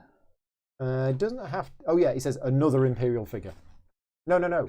It's the highest cost Imperial figure that isn't already focused. So it could be the same one. Could be itself. Could be itself. Let's make it itself because Okay. that's worse for us because it's about to attack. Right. Orders another Imperial figure with 3 or less to attack. Which is the other guy. So one officer orders the other officer who Petty attacks officer. and can't hit because that's in the way. Yeah. Oh no, it can. It can draw a line from that corner to your corner and that corner to that corner. So it goes for you. Okay. Just ordered that guy to attack. Yeah. So blue and yellow. Blue and yellow. And it's range 4. I think I'm only going to. I'm not going to use my take cover yet. I'll save the take cover for the probe droid. And yes, the elite probe droid is pretty powerful. Yeah. Yeah. Ooh, 1, 2, 3. But it costs 5 if you're buying the points cost. It's 5 and you only get 1 of them. What's its well? It's asked this. What's this is priority? Same as this one, I guess. Neither of them elite. That's a good question. We don't know its surge priority list, do we? When it chooses somebody. Yeah. So when you're playing with the app, it says order another Imperial figure. So it's the other figure that attacks, but we don't have a priority unless we can click on that one and get information. Oh yes. There you go. Ignore the order and counter abilities on this group's card. Oh, okay. So that's telling us what if we clicked on IG88, it might have told us. It told us. Yeah, it would have told us. Okay. Okay. So it's has it hit you? It's got enough range anyway. And then it's got 1 surge. It's going to be 1 damage. Yeah. So 1, 2, 3, 4 damage to me. Ouch. Ouch indeed. But I haven't taken any damage yet, so that's not the end of the one. Okay. And then it does. It moves 3 to attack the closest rebel mission token. Did you roll? Oh yeah, that was that ordering this one. So now this If one, a rebel within 1 space token can be attack, that rebel becomes token, so it attacks me instead. Attacks you instead. And it's focused, so it's got a green as well as it's... A green, a blue and a yellow. Green, a blue and a yellow, yeah, and a black. Maybe I should exhaust this to get a white thing. I might do actually. Might as well, yeah. I might get my activation actually. It is a strain though, isn't it? Yes. I might get my activation before. Yeah. Ooh. Right. 1, 2. It's got the range. So 1, 2, 3, and it's got 1 surge which I've blocked. 1 surge which is evaded, so it's 2 damage. Yeah. I'll get the hang of working these out now. Yeah. And then if not with it, right? So that's that done. 2 damage. Right. So now it's our second goes. You probably want to do yours first. It's a shame they're not standing next to each other. Oh, well, did he reposition? No, because it did 2 things. It ordered and then it attacked. Good point. Yeah, should I try the probe droid again? Well, it's only taken 2 damage. Yeah, I'd go for this guy. I'm not moving now, and I've got my spread barrel. Okay. So You can't I'm hit pretty that guy close. Anyway. Okay. I'll just bang bang. Yep. 2 shots on the elite probe droid. We can kill it before it activates, all the better. Yep, that is true. Blue and a green against the black. Exhaust that, so I get 1 extra damage. Okay, so 3 damage plus 2 surges. 2, 3, 4 damage. -1, so 3 damage. Okay, it's got 2 health left. So again, with 1 extra damage, not this time. Range is fine. 1, 2, 3 hits. That's enough. -1, so 2 hits. It's dead. It's dead. Sweet. The probe droid is gone. Your goes done. Yeah. He's now the officer. So it becomes focused. And then it orders this one to attack. Yeah. So this one attacks you. It attacks me with a... Now my thing is ready again. Yeah. So it attacks me with... You might want to save and take cover for that, yeah. So it attacks me with a blue and a yellow against my black.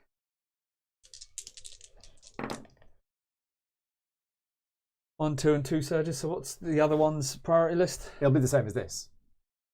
They're all the same, are they? I think so. Yep. This accuracy is fine. I think it's plus 1 damage. And focus? Focus itself? It focuses itself.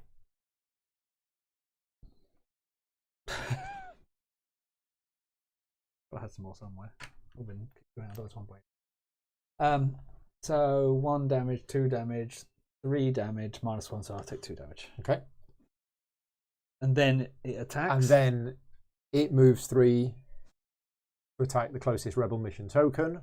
But if somebody is next to it, attacks you instead. It attacks me instead. So that one, This has that got one. a green because it's focused. Take off, and I add a white there.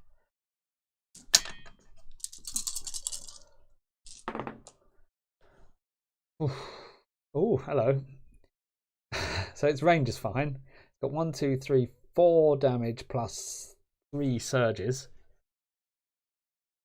4 damage, 5 damage, and it's focused again. And then I take off 4 of that damage. Wow. And get rid of 1 of the... Good blocking. No, they've already counted 1 of the surges, haven't I? So I just take 1 damage. Mm-hmm. Right? Right. Okay. So that's that done. Yeah. So now it's me. You're miles away. I am miles away. So I go 1, 2, 3, 4, 5. Do you want to heal? And I'm going to rest. Med pack, definitely. So I use a med pack. I get all of my strain go. I might as well use 1 strain. And then I rest, losing all of my strain and getting 5 health back. Right. That is it. That is the end of the round. So This one reaches the shuttle. okay, so the green one has got to the shuttle. How? 1, 2, 3, 4. Yeah, I think they're all going to. Yep. Yep. And yeah. So they've all reached the shuttle. We are awesome. Cool. The surviving crew is now aboard the shuttle. But the docking bay doors have not yet been opened. Open the bay doors. The shuttle cannot take off until the doors are open. Perhaps the terminal in the docking bay could be of use. Open the docking bay doors. Oh. Another probe droid. Regular. Oh, no, the regular ones are the grey ones. I get confused otherwise. That one. Round 7. Us again. It is us. Right. What do you want to do? I can actually shoot this guy. Yeah. And hopefully Yeah. add some damage. So he's ready back up. I mean, I could do with healing a little bit, but I'm right for health, I reckon. I've aimed on 9 out of 22. Mm-hmm. In fact, do you want to just put your character there? Because we can't quite see it. bad guys there. Yep. Because of my face.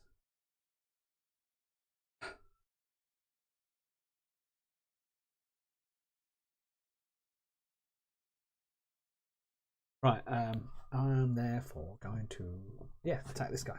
Mm-hmm. A blue and a You green, can see both sides of that. Yep. and he has got a white. White, I guess. Yep. Oh, Jonathan's got to join in with our Star Wars Day by getting Outer Rim out later on. Let us know how it goes. Excellent game. Do like Outer Rim. In fact, if we weren't playing this all day, we could play Outer Rim. I would have suggested we play this and Outer Rim because I really want to This play is a Outer game Rim which again. just lasts forever, though, doesn't it? It's a campaign game.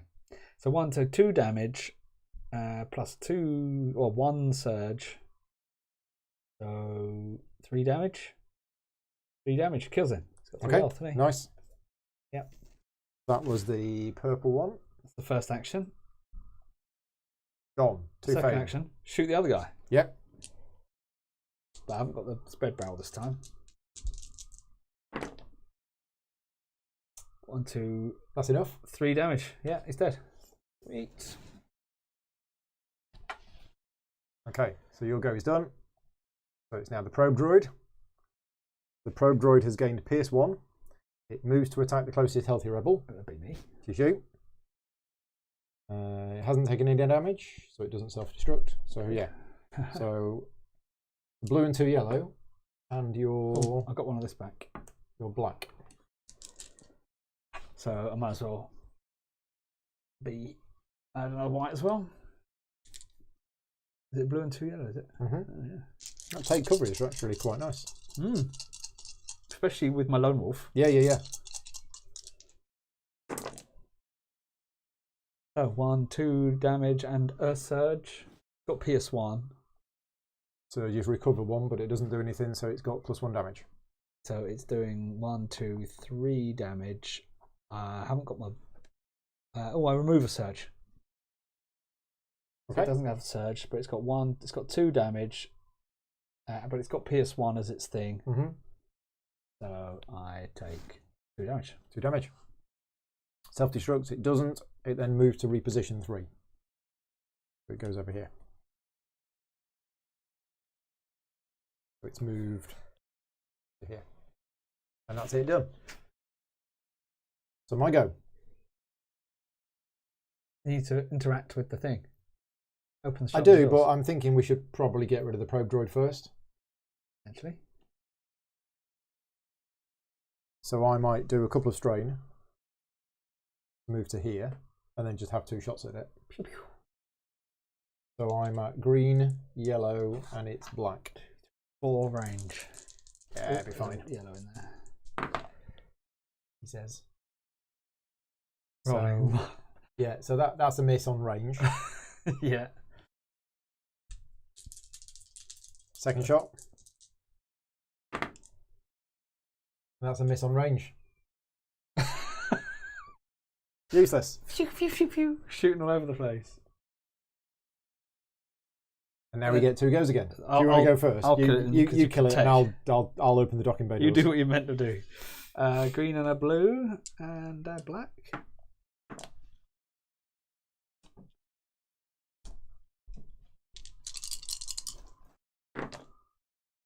Range is fine. 1, 2, 3 damage. 4 damage, and it's got 3 damage on it. 3 damage on it. Which Three it's damage got on it. 5. It's got 5.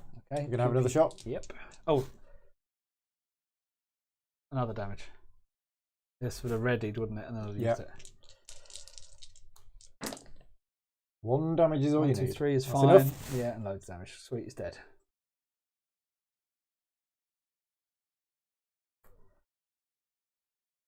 Okay, you can have them. Right, you'll go. That's your go done. And then on my go, I will move 1. Strain yourself there, so you got 2 chances. Oh, actually, yeah. I'll strain myself to move to there. Oh, you were next to me, weren't you? So And then I will interact with the terminal. open the bay doors. Open the docking bay doors. You use the security system to open the bay's large overhead doors, making way for the shuttle to take off. Oh, that was Nice it. and easy. Easy. With the surviving crew aboard, the shuttle's ramp starts retracting as its engines power up. You watch the ship lift off through the open bay doors and blast away before you fall back to your own ship. I was going to say, they're not going to take us with us. As your ship escorts the captain's shuttle back to the Freedom Fighter, you receive a comm signal from Darpik. Thanks for getting us out of there. She says, You ask... Oh, no, let's carry on. oh yeah, you ask how those bounty hunters could have known where to find her. I don't want to jump to any conclusions, She answers, but just before we got nabbed, I got a message from Cal Tharondon warning me that he had detected an unauthorized signal sent from the Freedom Fighter to some place on the planet shortly after my shuttle had departed. It could be unrelated, but the timing seems suspect. Yeah, we could have found out more about that data pad. But we didn't. yeah. Back aboard the Freedom Fighter, you learn that Captain Darpik had been carrying a star map containing the locations of many of the Rebellion's safe harbours in this sector of space. A lot of damage could be done if that map falls into Imperial hands. It is imperative that it be retrieved. Okay. Victory! So we got 550 credits, we got our 2 XP cards unlocked, we got some laminate armour. Ooh. We got... Okay, so we got extra fame because of the round. Okay. I think the quicker you do it in, the more fame you earn. Laminate armor. Laminate armour. Assuming you can only have one type of armor, one type of... I guess so. Just like a pistol shape. Yeah. We have only one type of things. Okay, well, let's have a look in the armoury because Accessory has different things. we have 650 credits to spend. And we now have... Right. Let me get all the... So we could buy the 434 Death Hammer. Oh, is it still available, is it? It is now available, yeah. Yeah, Douglas has reminded us we can sell. Yeah, you get full value back for selling stuff, I believe. But, oh, yeah, the value's on the app still. Tells it at the top. Yeah. Okay, cool. So yeah, any of this we can sell, and any of this we can buy. Cards. So tier 1, so we've got tactical display. Let me just find all these. Tactical display. Marksman barrel. Where's tactical display? It was on the other screen. Oh, right, okay. Marksman barrel, E11. E11. DL44. There's DL44. That was their last time. And the Death Hammer. E11. Yeah, because they've got tiers. So that's all the tier 1. So tier 2, Death Hammer, Overcharger, which we had the last time. Tier 3, Disruption Cell. We had that last time. What's the difference between the tiers? They're better. More I just don't know why. Okay. Disruption Cell. And there was, go back to the previous screen. Isn't there supposed to be 7 because I've got Smuggler's Luck? No, let's have a look. 4 on that screen. 5, 6, 7. Oh, there is. Yeah, there is 7. I can't count. Right, okay. So the laminate armor we've got, so, well, I'll equip that, shall I? Yeah. What's this card or defending to apply for defense? Oh, so Douglas is saying that they are for stages of the game in the physical game. Kylie's saying he doesn't know what the Death Hammer does, but he wants it. It's a hammer that inflicts death. Death Hammer is pretty good. It's just expensive. Yeah. He's got a guaranteed damage. And it uses a blue and red. It's permanent +1 damage. That is awesome. With a +2 accuracy and a +1 damage. I mean, we've got the money. I have. Marksman barrel. Just constant 2 accuracy, an upgrade. Yeah. It could be good for you if you keep missing. Yeah, well, I don't know if this DH17 is actually better than my vintage pistol because these yellow dice are a bit... Then again, they've got all the surges on, so... So if you put Marksman barrel on it, for example, it'll probably be really good. E11, blaster rifle.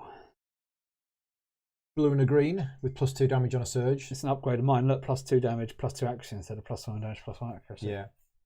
The E11 probably is quite cheap. 400. Marksman barrel's cheap. But permanent +2 accuracy. And we've got the tactical display as well. Exhaust this card while attacking to apply 1 surge. Okay.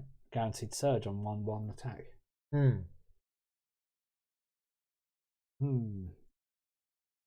What does the disruption cell do? +2 accuracy all the time. Permanently. Yep, which says the marksman barrel but upgraded. When you declare an attack, replace 1 die in your attack pool with a red die. Loads of damage die. Right, but it All-out replaces one damage. of the dice. Yes, you choose one. Yeah, so you don't want, if you've got like a blue and a yellow, you don't want to replace the blue. Unless you're point blank range. Yeah. But then you still need a But 1. it's got +2 accuracy. Oh, right. Yeah, as well. It's good. I think it's really expensive. I remember the disruption cell. It's 400. It's normally 600. I don't know. Douglas might be able to answer this, but why have we got cheaper prices when playing co-op for the equipment as opposed to what's printed on there? What's it doing to give us the discount? You could sell your DH-17 and get an E11. I could instead. But the Pierce is quite good though as well, isn't it? Or the DL-44, or the D8, or the Death Hammer. Yeah. Because that makes Death Hammer obviously more affordable. Death Hammer can only have 1 upgrade. Yeah. Whereas some of the others can have 2. Your DH-17 can have 2. E11 was 400, wasn't it?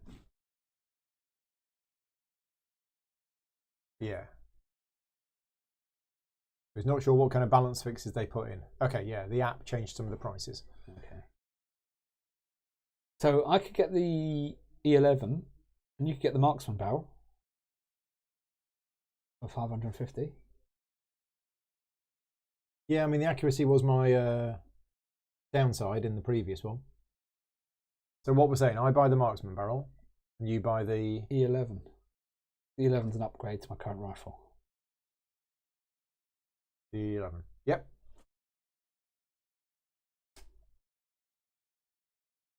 Done. Right, so that goes on there, like that. Okay, right, so we've done that. We've also got this. New things to choose from.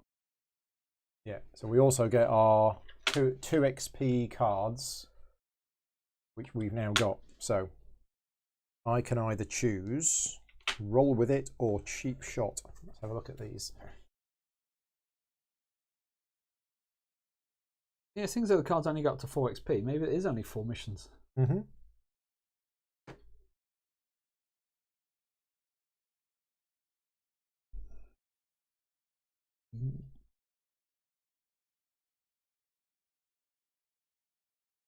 I'm going to take cheap shot. Gives me a bonus whenever I'm using the quick draw ability, if I remember to use it. Fame improves the quality of items rewarded at the end of the mission. Like we've got that armour, the laminate armour. Ah, right. Okay, gotcha. The better fame we have, the better items the Rebel Alliance gives us. Mm-hmm. So I can choose to have Weapon Expert, use this drain while attacking to gain PS1 and apply +2 accuracy. But my accuracy, I'm not fussed. Mm-hmm. My accuracy has been fine. Adrenaline Rush, exhaust this card after an attack targeting result. If you suffered 1 or more damage, test might. If you pass, recover 3 strain. I'll get that one. Sounds cool. I could just use loads of strain all the time. Right. Well, we succeeded in the mission. That means we get a prize, don't we? We get a treat. Oh, yeah. Treats. So this is another thing that Vicky made for us last night, which, I don't know if you can see these, but these are How good are they? Stormtrooper marshmallows. They're the best thing ever. Check these out. It's just Sharpie on a marshmallow, but No, it's an actual proper edible food pen. But there you go. So yes, Stormtrooper marshmallows, or mushrooms as I was calling them last night. Amazing. And as Jill said on Slack, this is why they don't hit very often, because they're armless. Oh. Grown. They taste nice though. Yeah. Right. Okay. Right. Time. 4 o'clock. 4 o'clock. I think we'd be pushing it to get another one done. Reckon? What time did we start the last one? We started the stream again, didn't we? We started at 2. That was 2 hours. We will be pushing it unless You've got to go at 5. Unless we really zoom. I don't think we're going to be able to do another one. Ah. It is a shame. Choose my adrenaline rush. We might do some talking. But yeah, see what we do next. We're not going to have time for another one. Yeah, it's not a mission, so we can do this bit. So, Ord Mantell, taking sides. Raised voices draw you toward the Freedom Fighters equipment bay. You arrive to see Commander Ares Gin and Corporal Callie Tharandon exchanging heated words. Your men had one job, Callie says, gesturing emphatically. I didn't ask for power converters because I like them. I asked for power converters because we need them if we're going to be ready when the Empire catches up with us.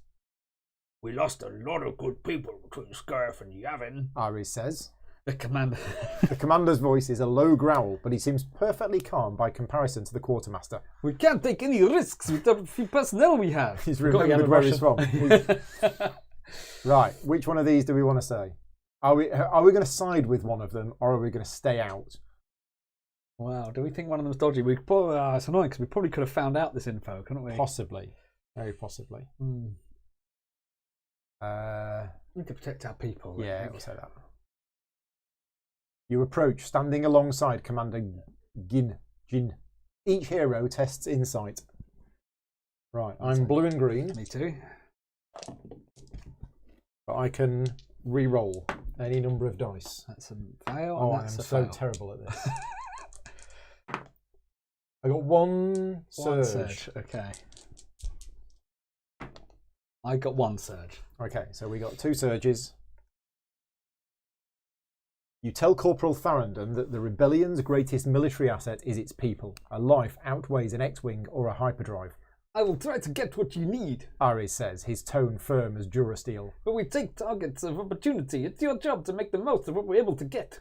Calais opens his mouth to protest, but Ares heads him off. You have the orders, Corporal. Okay. Calais slams a fist against the bulkhead as he wheels around and heads back to his duty station. Ares turns to you. I appreciate the show of solidarity, He says. These are difficult times. Not everyone has the training to handle it. There's a reason the Imperial war machine works. He looks back in Calais' direction, his gaze lingering for just long enough to feel oppressive. Let me know the next time you're assigned to head into the field. I'll give you a recon my people have gathered.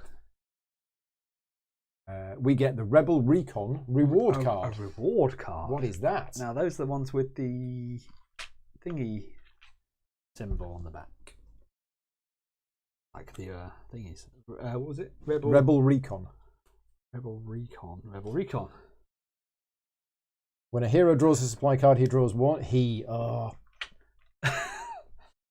They draw one additional supply card. They then choose to keep one and place the other on the bottom of the supply deck. That's basically the same as my Smuggler's Luck. Except this is discard rather than... Everybody, we can all do that, can't we? Yeah. That's funny, that's the first time they've done that, isn't it? What?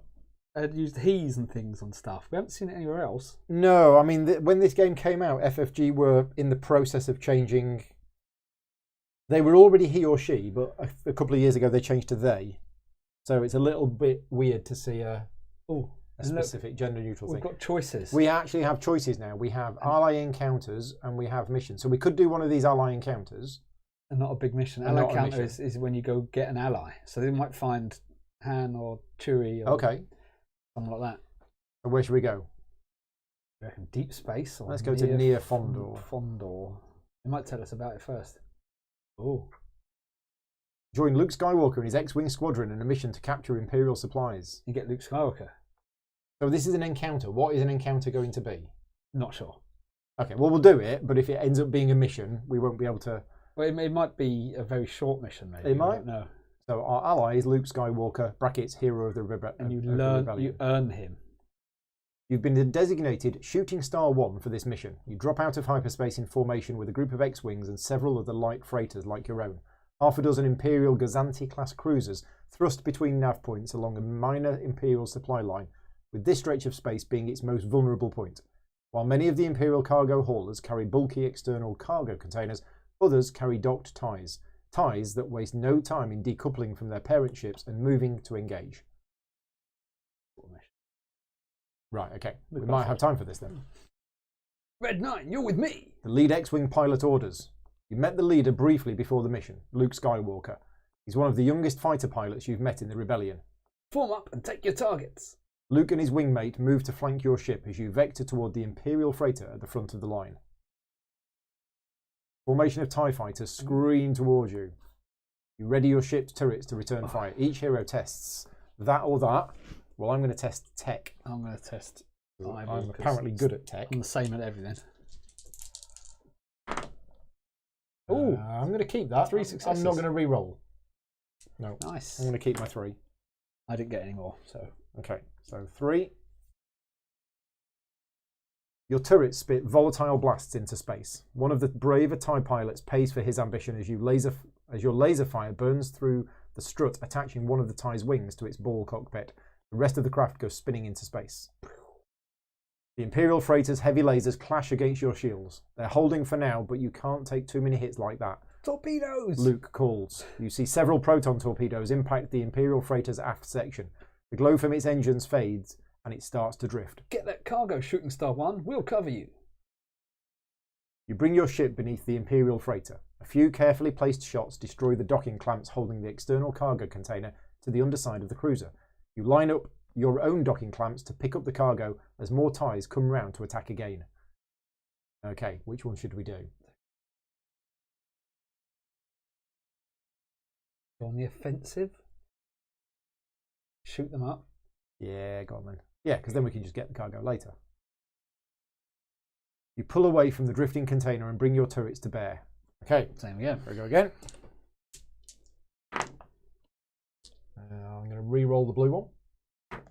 I got 3 successes. Nice. I got no successes again. You exchange fire with the TIEs. Lasers flash against your shields, but your own vaporize one TIE and badly damage another. You dock with the container and hear the satisfying thunk of the docking clamps engaging. The extra mass makes your controls sluggish. The TIEs are coming back around. Luke warns you. Through your viewport, you see some TIEs head for you, while others zero in on your escort, Red 9. Same again. Same again. I'm going to re-roll the yellow one.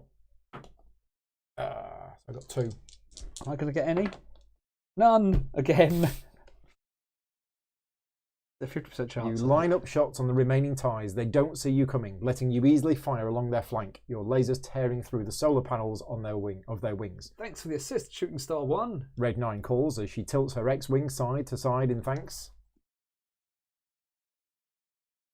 No more TIEs on our scopes. Luke signals. Get your cargo and jump out of here. With no more hostiles incoming, you jump to hyperspace alongside the rest of Red Squadron with your captured cargo. We did it. After returning to the fleet, Luke approaches you. He pulls off his helmet, revealing a very young face and sandy hair. Good work out there. He says. That was some impressive shooting, taking out so many TIEs. He nods. Several of our X-Wings are grounded for repairs, but I heard you have some other missions lined up. I'll be glad to help you if you need it. You receive Luke Skywalker, hero of the rebellion, as an ally for the next 2 missions. I don't know. There he is. There he is. Okay. Nice, simplified. Where's he gone? There he is. Not going to focus though, is it? He's got flesh tones. That's more like Ace Rimmer. Does that look like Ace Rimmer? There you go. There is Luke. Lukey Luke. So he's with us for the next 2 missions. Right, so we had a choice earlier of that one or the other, and we decided to go with that one, which gave us Luke. Yeah, if we'd have gone with the other one, we would have got Han or Chewie. Okay, so yeah, we're not. So yeah, we've done that, but yeah, we're not going to play the next mission because Rick's going to have to disappear fairly soon. But it was fun.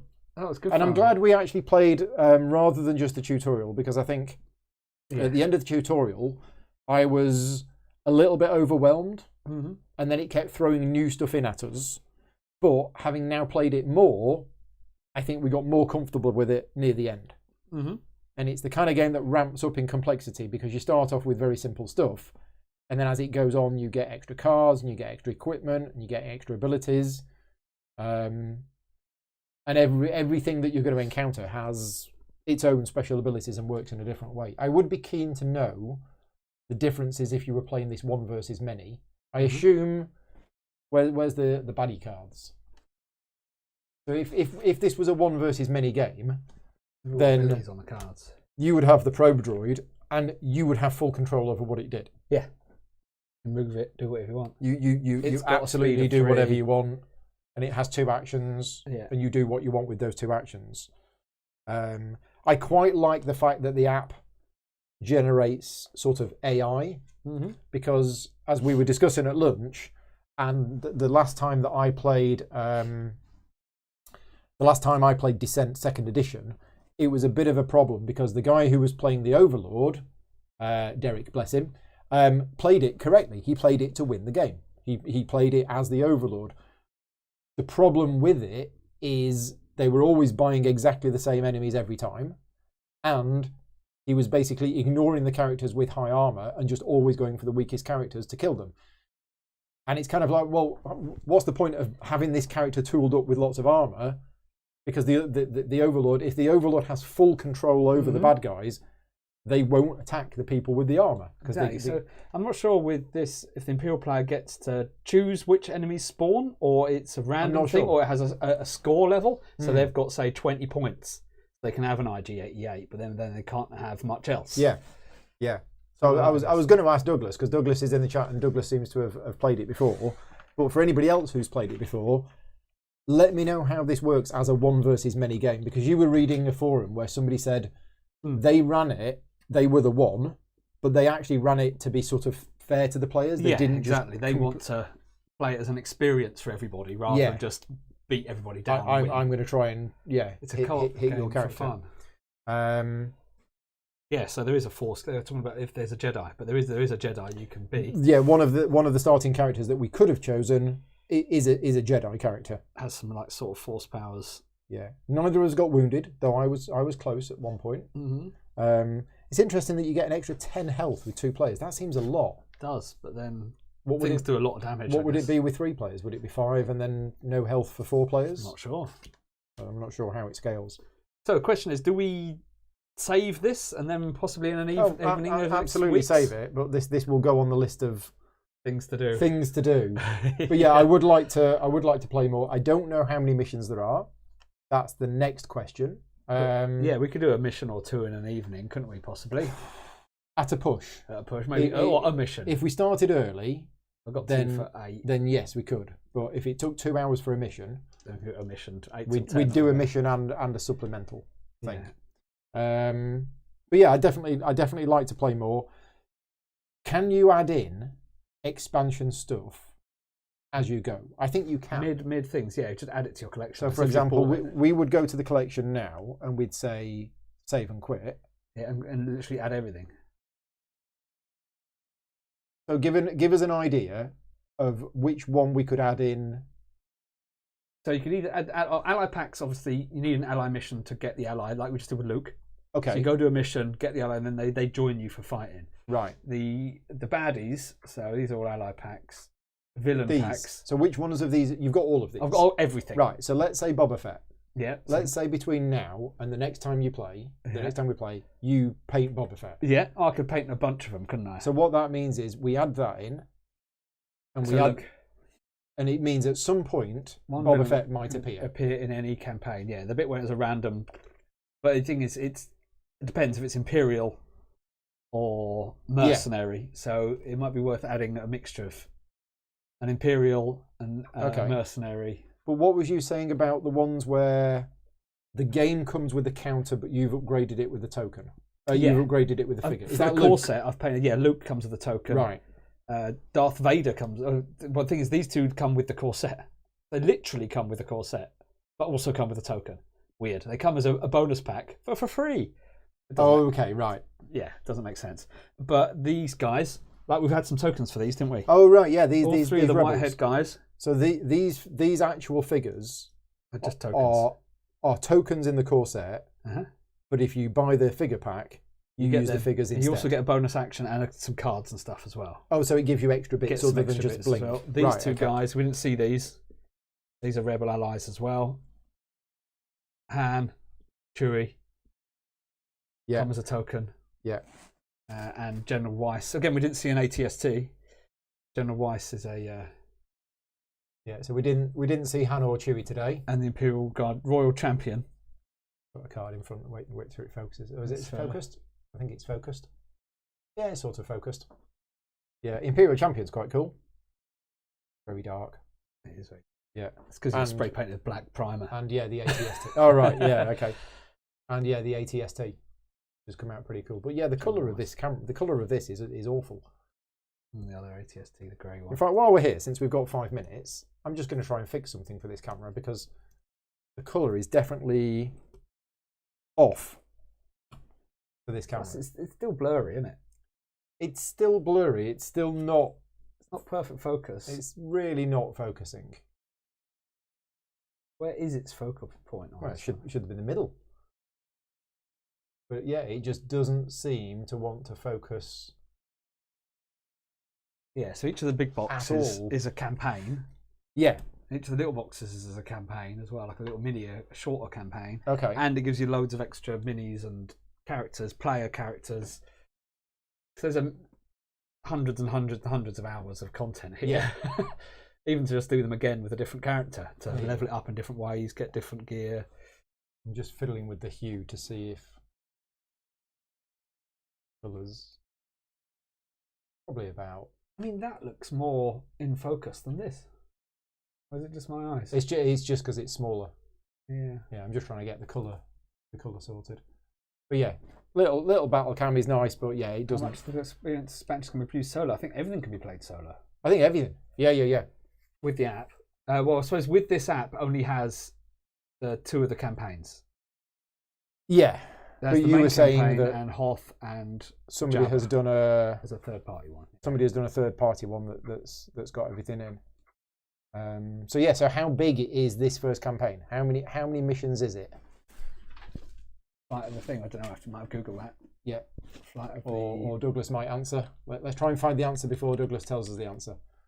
So this is Flight of the Navigator. What was it called? Flight of the Flight of the Freedom Fighter. How many missions in each campaign? Here we go. The tutorial is largely the first of the 5. Flight of the Freedom Fighter is 5 missions. 5 missions, and we've done 2. 2 of the okay, so it's not that long. No, that's fine. Why 4 XP cards.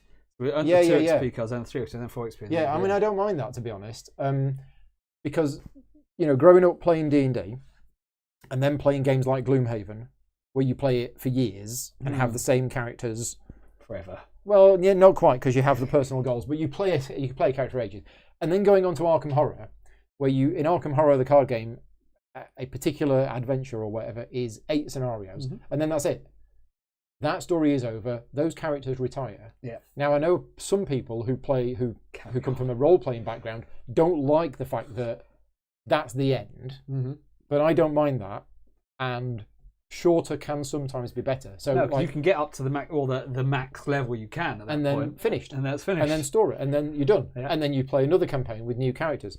And it's we're both playing Tainted Grail. We finished the first Tainted Grail campaign, and it took us 60 hours in total to play, or something crazy, which is a lot, and it was great. I mean, I remember back in the day when I used to play World of Warcraft, what I liked a lot is leveling up characters. Yeah. I'd start a new character, get it to the max level, and be like, I could spend ages trying to get the best gear, or I could start a new character. Oh, I got exactly. I got my first green item. Oh, it's exciting. So yeah. So the fact that this is only 5 missions to do the campaign, I'd be like, yeah, okay, that's fine. The first campaign, because there are other campaigns. Stories. Yeah. The other thing is that each of these would be replayable. I think this probably has the same amount of replayability as the Lord of the Rings game, and possibly even the Arkham Horror game. In that, okay, you know the story, right? You know that in that mission there's going to be a cantina, there's going to be a datapad, but we don't know. It might be exactly the same. It might be exactly the same. Or it might be like mission 3 of Lord of the Rings. So in the one that we just played, it was go there. It was the whatever bloke. It might be a different one. The app might generate. It might not be exactly the same each time.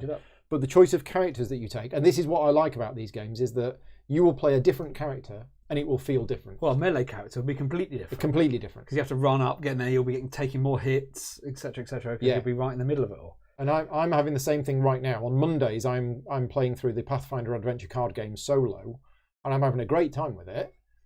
But I'm playing a specific character that can do specific things. And already I want to play through this campaign again with a very different, again, solo again, but with a very different character. Yeah, that's what I find out with Arkham Horror card game. Once you've gone through a campaign as a seeker, whatever, going around getting clues, next time you play the game, suddenly you're a fighter character when you're doing loads of damage, killing stuff. It plays completely differently. Yeah. You're running into danger instead of escaping all the time. And I know a lot of people think that campaign games are once play only. And to be fair, Tainted Grail I would probably not play again. But because it's 60 hours. Because it was 60 hours. And Tainted Grail for me was... The narrative was a lot stronger. A lot of reading. A lot of reading, a lot of narrative, a lot of oh wow moments. Mm-hmm. And that was great, but I don't feel the need to go through that again because the narrative part would be the same.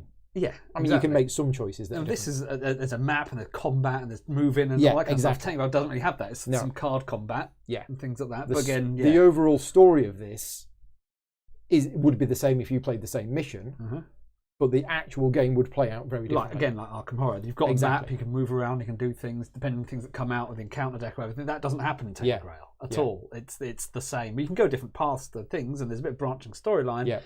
There is a bit of that, but you can just sit and read the book again if you wanted to. Exactly. Rather than playing the game. Exactly. So so this was good. We've saved it. What's the chat saying? Jonathan is saying one day we're going to have to get you back to Manchester Madness 2nd edition. I've got it.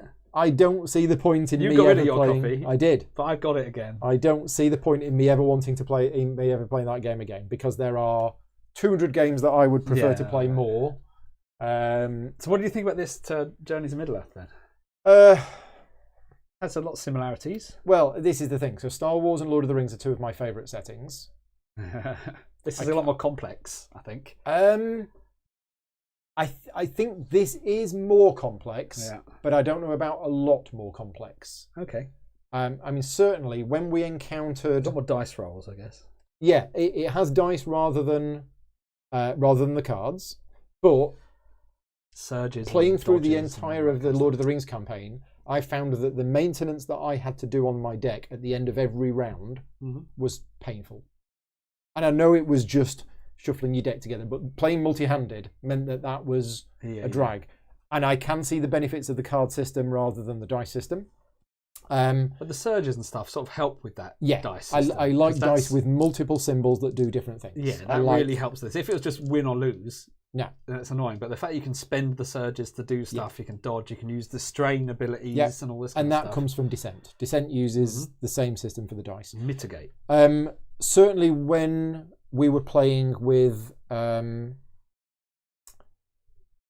certainly when we were playing this co-op like we have been today with the app, when the app threw up what an enemy does, that was far more complicated than Lord of the Rings. Oh yeah, right. In Lord of the Rings, when you have an enemy, it says, "Can it move and attack? If it can't, just move it 5 or whatever." This, because everyone has 2 actions, I guess. This was far more detailed. This was a priority list. And I was struggling a bit to try and work out what the. That'll come with experience. That'll come with experience. But struggling to work out what the bad guys do. So in that respect, that was a lot more complex. In terms of as a player, you have a character. That character has certain stats. That's the same. It has an ability. That's the same. It has a weapon. It has armor. It has that. That's roughly the same. I felt the character side of things was roughly the same as Lord of the Rings, possibly easier because in Lord of the Rings, you have 4 cards prepped spells which come in and out, and they all do different things as well. So I think from that point of view, whereas here this is building up, isn't it? We're getting more and more abilities as we get XP and stuff. So we're getting abilities, loot, armors and stuff, which allow you to exhaust this to do that, exhaust that to do that, use that to do that. So it's going to get more and more and more. Yeah, and unlike Lord of the Rings, when you buy a card in this game, that's your card. It's your ability. It's there. It isn't a card that goes into your deck that you randomly draw out. So from a realistic point of view, I prefer and you start with your weapon out. You start with your weapon. Compared to Arkham Horror, you've got your gun. And again, when you're playing non-cooperative version, you use all of the stuff on these cards, whereas when you're playing with the app, there's a lot of the stuff on here that you don't use, and the app tells you what to do. So I think overall they're probably about the same complexity. One is more complex than another in one place, but in another place. I think because we're playing the Lord of the Rings campaign at the moment. The writing in this is better than the Lord of the Rings, because the writing in the Lord of the Rings we're finding a bit funny in some of it's quite bad. I mean, I'm doing voices obviously, but still some of the bits are really randomly written. All right. Yeah, I thought they were about the same. But I think this is better personally. Right. From what we've done obviously so far. The Lord of the Rings one is longer. Lord of the Rings one is 14 or 15 missions. This is 5. Yeah, so it's a lot shorter. It's a lot shorter. Yeah. So What in do how terms big of the expansions are for Lord of the Rings? same. Same. Yeah. The campaigns in Lord of the Rings are about the same length. But it has like little missions though, doesn't it, as well? Some of them are shorter. Yeah. Like the one in the going pub is to about an some- hour and a half. Yeah, which is like, Um, well, I say there's shorter things in here, but very short. Some Yeah. like 10 minutes, aren't they? Yeah. So, yeah, I mean, they're similar games. You've got this, you've got the Lord of the Rings, and you've got Mansions of Madness that are I like all the shop in this similar. to The buy shop's the good. credits Yeah. and buy things and stuff, a little option stuff. So you've got real upgrade paths are varied. Yeah. And Lord of the Rings, the upgrade paths are very small. Yes. You've got a choice of 3 cards or whatever you can afford at the moment. Yeah, and the way that the equipment works is different because you Every just now and then get you it and you it. just upgrade it. Yeah. It's just, yeah. You've now got a much better sword if suddenly found on the floor. Yeah. Or yeah, that was our thing. Yeah. But yeah. Yeah. I think the other They can live together, I think, these I games. think so. The other thing that sets this apart, and we were talking about this at lunch, is this is a tactical miniatures combat game. Well, it's everything else as well, isn't it? Lord of the Rings is not. No. It's just a co-op. Lord of the Rings story-based is a game. co-op, story-based game with combat in it, Mm-hmm. but it isn't a tactical miniatures combat game where you're doing line of sight, you're measuring distances. It has none of that in Yeah, there. literally So none of this is a very. Would you be interested in playing skirmish mode in this Yeah, at all? yeah. So I've got, as I say, I've got some maps. how Big does skirmish European mode maps. work in this? Is do both one's Imperial, one's Rebel? Yeah. You spend points. To buy up Do you your wanna- squad, I guess. I've talked enough. Do you want to just talk about skirmish mode for a minute? about to say no. I mean, I can have a look. I can read the beginning of the manual. Oh, it's a separate manual, is it? think so. Okay.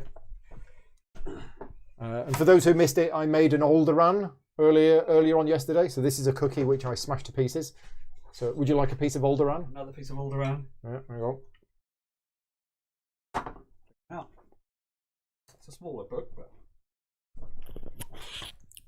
And if you are in the chat and you have played this game, let us know what you've played. Have you played cooperative? Have you played one versus many?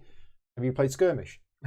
And for those people not watching live, for those people who are watching this video afterwards, please leave me a comment in the video. Let me know if you enjoyed it and let me know what you played. If you're still watching, because I think most people who are watching this afterwards have probably switched off by now. But yeah, if you we're are now in the watching it, compass. Yeah, the chat afterwards. let me know. But yeah, you can be rebel v rebel. You can. You can be imperial v imperial, I guess, as well. So you Well, can that's not do what you right. like. That's not thematically correct. So this is quite small because it uses The rules, I guess. the main rules. So armies for your first skirmish suggested, I guess. So Vader right away, Royal Guard, Stormtrooper. That's it. Okay, it literally is a skirmish. Mm-hmm. It's just a few figures. Command cards. What do these do then? There's a whole bunch of skirmishes. Like So these are for skirmish mode. Command cards. They're unique to skirmishes and will provide players with a wide range of abilities. Mother loads of them.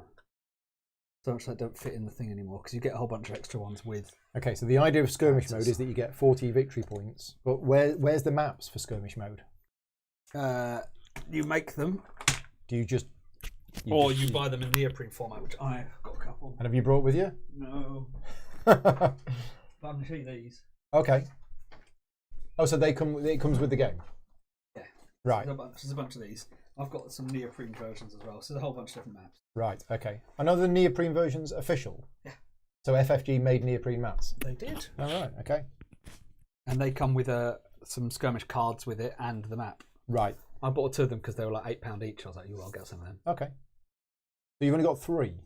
But the one I got in the bag, they're Okay, nice. there's Well, they're a little double-sided as well. Oh, right, okay. Right, okay. Interesting. So what's the chat saying? Kylie's saying he played 1 versus 4 several years ago. He eventually did not like it because as the Imperials, you spent a lot of time listening to the 4 players.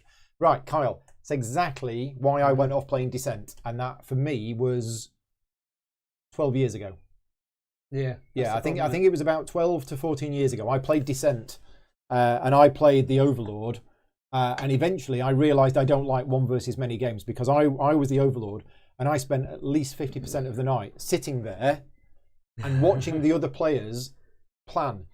And quite often they sent me out of the room. You go watch TV or something. Because Yeah. because they needed to discuss stuff and they didn't want me to listen. And it was absolutely fair So they kind of said, you know, and it wasn't that. I don't like a certain level of conflict in games, and I don't like it when I'm the one and everybody else is is against me. I didn't like that personally. And then when, as I say, when we tried it the other way round, I didn't like it, but that was the game's fault. Because, you know, Derek kept buying the dragon every single game we played. So it was always exactly the same dragon, because that was the best one. And as I say, always kept doing what would be the optimal move in the game, which didn't feel... That's the thing. I think if I was going to play this, I'd definitely want to play with the app and skirmish. Again, I guess combat 1 against 1. Yeah. It's fine. But the 1v many, I'd probably only play it if I was the one, to be honest. Yeah. In my mind, I'd be like, well... I'm tempted to read the rules on it. Yeah. Because it might be the one versus many rules... playing with all these characters. Yeah, don't have the issues that I'm talking about. Or it could be that they do. Yeah. Scott is saying a lot of groups play 1 versus many, with the 1 being the GM. Exactly. So this is what you were saying earlier on. And I think that's probably what I do as a GM. I would take the role of, I'm providing an experience and we're going to play the game and I'm going to make it challenging. I'm not going to change the rules of the game and I'm not going to make things more difficult. Shooting the floor or not. No. But what I'm not going to do is go, right, I am constantly going to go for the character with no armor, even though they're at the back. Yeah. Right? And the guy with all of the health and everything else, I'm just going to completely ignore them. Yeah, they did do that in the film. So no, exactly. Bad guys, in general, go for the people that are the closest. And the way that a lot of games do that is that they have AI rules which target the closest figure. And if there's no AI because it's a player character, you need to play as a DM.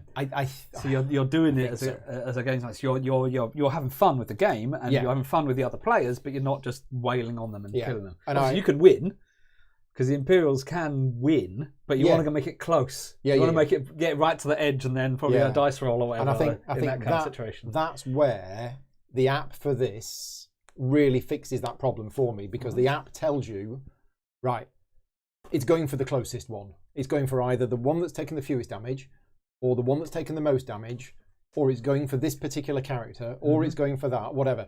In other words, somebody other than a human player has decided what the particular bad guy is doing, and then it does it. And it follows that for me is a lot better. But anyway, Douglas is saying the wounded condition helps with that. Yeah, as I say, from my memory of playing Descent 2nd Edition, it was every time a hero is killed, the Overlord gets a certain bonus, and then the hero comes back straight away. Yeah, so this is different. This target the weakest person, keep on killing them and getting bonuses. Exactly. Yeah. And I think that's how Descent worked.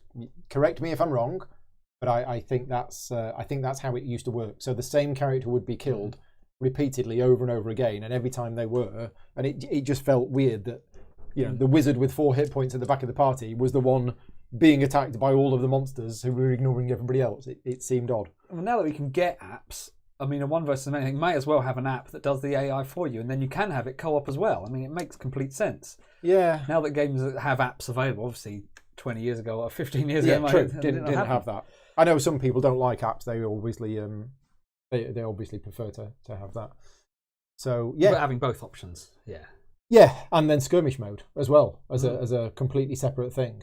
And I don't know how popular skirmish mode was. I don't know what most people play. Tournaments they do at like UK Games Expo, are all skirmish. Yeah.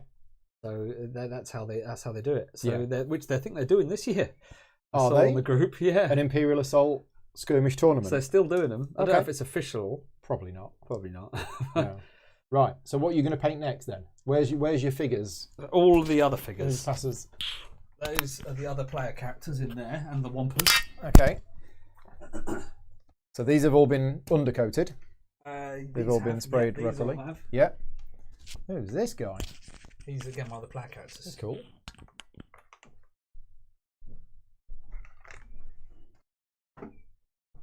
Nice. Yeah, I mean, this is all of the content from all of the... All of everything. All of the cards. Right, okay. And these are the bad guys? Mixture. Okay. That looks like Boba Fett. Oh, we got the guards from Jabba's palace. Yes. Whatever. Gamorrean guards. That's the ones.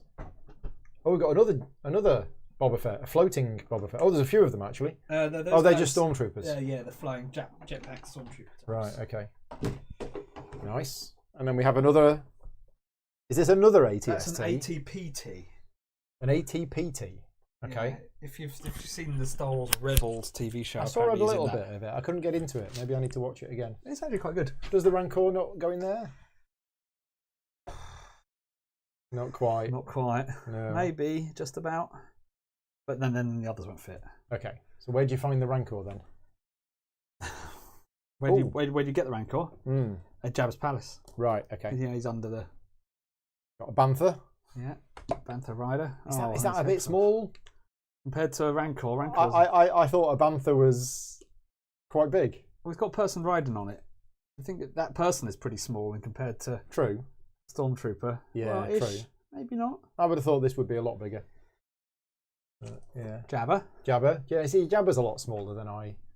But then is he the Jabba, which is the CGI one that talks to Han? Probably the Jabba, the CGI one from the redone version of Episode 4. We have Lando. Right. Yeah. That's a very good likeness. It's good Lando, that. Yeah, that is a good Lando. Who else? We've got a couple more Wookiees. Speaking of Wookiees. Wookie cookie? I think it's time for a Wookiee cookie.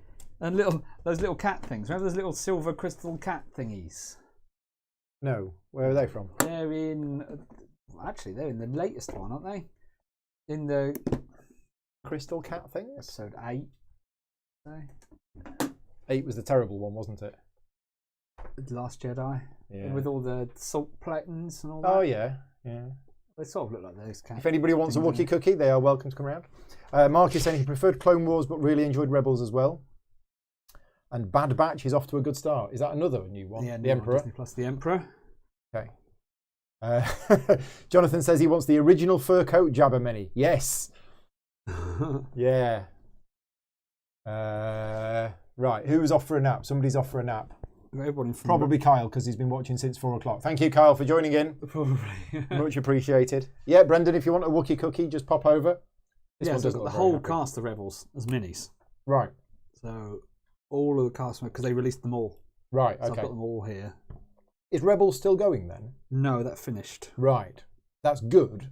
Yeah, it's got an ending. Because now I can watch it without. Well, you've seen The Mandalorian. Yeah. So I think I've seen some of the characters. Some things in Mandalorian, yeah. cross over. Rebels. Don't give you any spoilers. I know that Rebels is very well thought of. Have you got one? Yeah. Sand people. We've got, yeah, so look, see how many I've got to paint. There's like 100 million. Approximately. As many as I've got Batman miniatures to paint? Possibly. There's a tank as well. Oh, right, that's cool. That'll be relatively easy to paint. And the Dewback Rider. Yeah. That one too. Just get the right colour of yellow-green and a nice contrast paint on it. And that'll go well. Thrawn with his blue face. See, Thrawn is official? Yeah, he's in Rebels.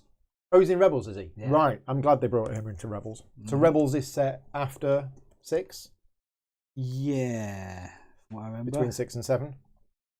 It's between... Oh, no, it's not after... I think where it is now.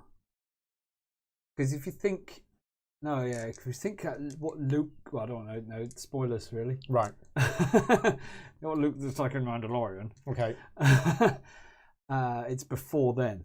Okay. So I think it's between 4... But there's just before 4. It's before New Hope, I think. Rebels. Oh, right. Okay. It's between 3 and 4. Right, okay, gotcha. There you go. No, Rebels between 3 and 4. Worked it out. Just before Rogue One, which we watched again the other day, and in my opinion, Rogue One is still is one of the best Star Wars films out there. I think Episode 4 will probably always be the best. A New Hope. But Empire Strikes Back was also amazing. Other than that, Rogue One. I thought Rogue One was amazing. I didn't like 1. I didn't like 2. 3 was okay. I thought 3 was okay, and I really didn't like 7, 8, and 9. Ezra Bridger from Rebels. Okay, I've heard the name. The main character. Yeah, I'm not a fan of 7, 8, and 9. If you are, I'm sorry, but I really didn't like 7, 8, and 9 at all. I preferred 3 to any of 7, 8, or 9. Oh, really? Yeah, I thought 7, 8, or 9 was a terrible. Yeah, just awful.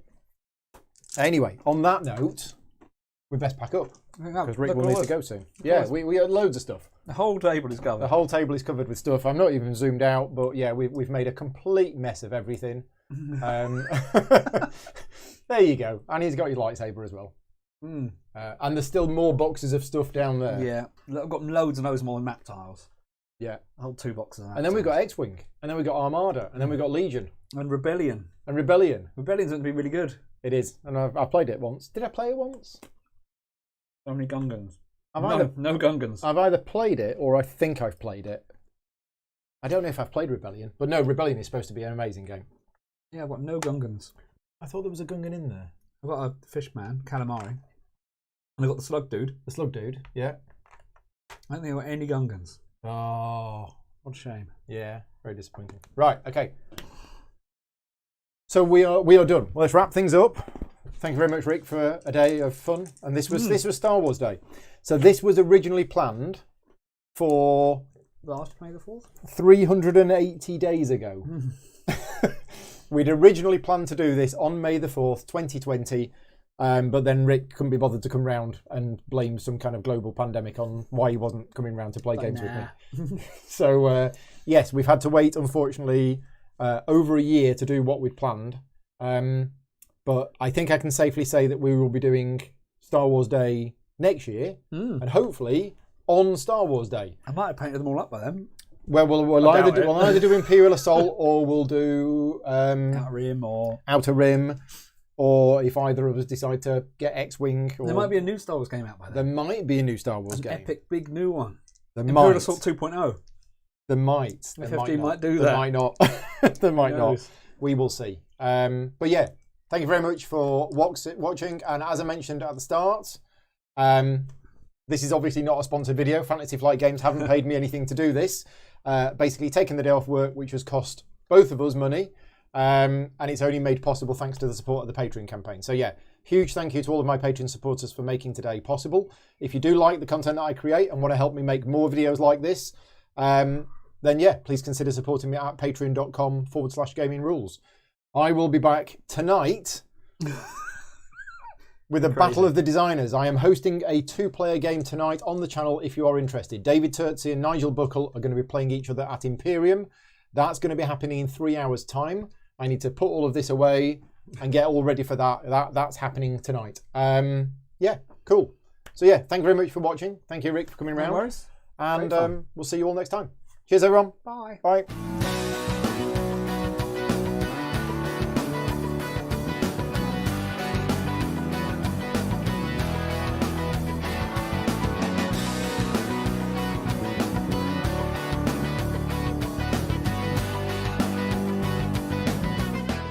Gaming Rules is proudly sponsored by Game Toppers, upgrading your gaming experience. Visit GameToppersLLC.com.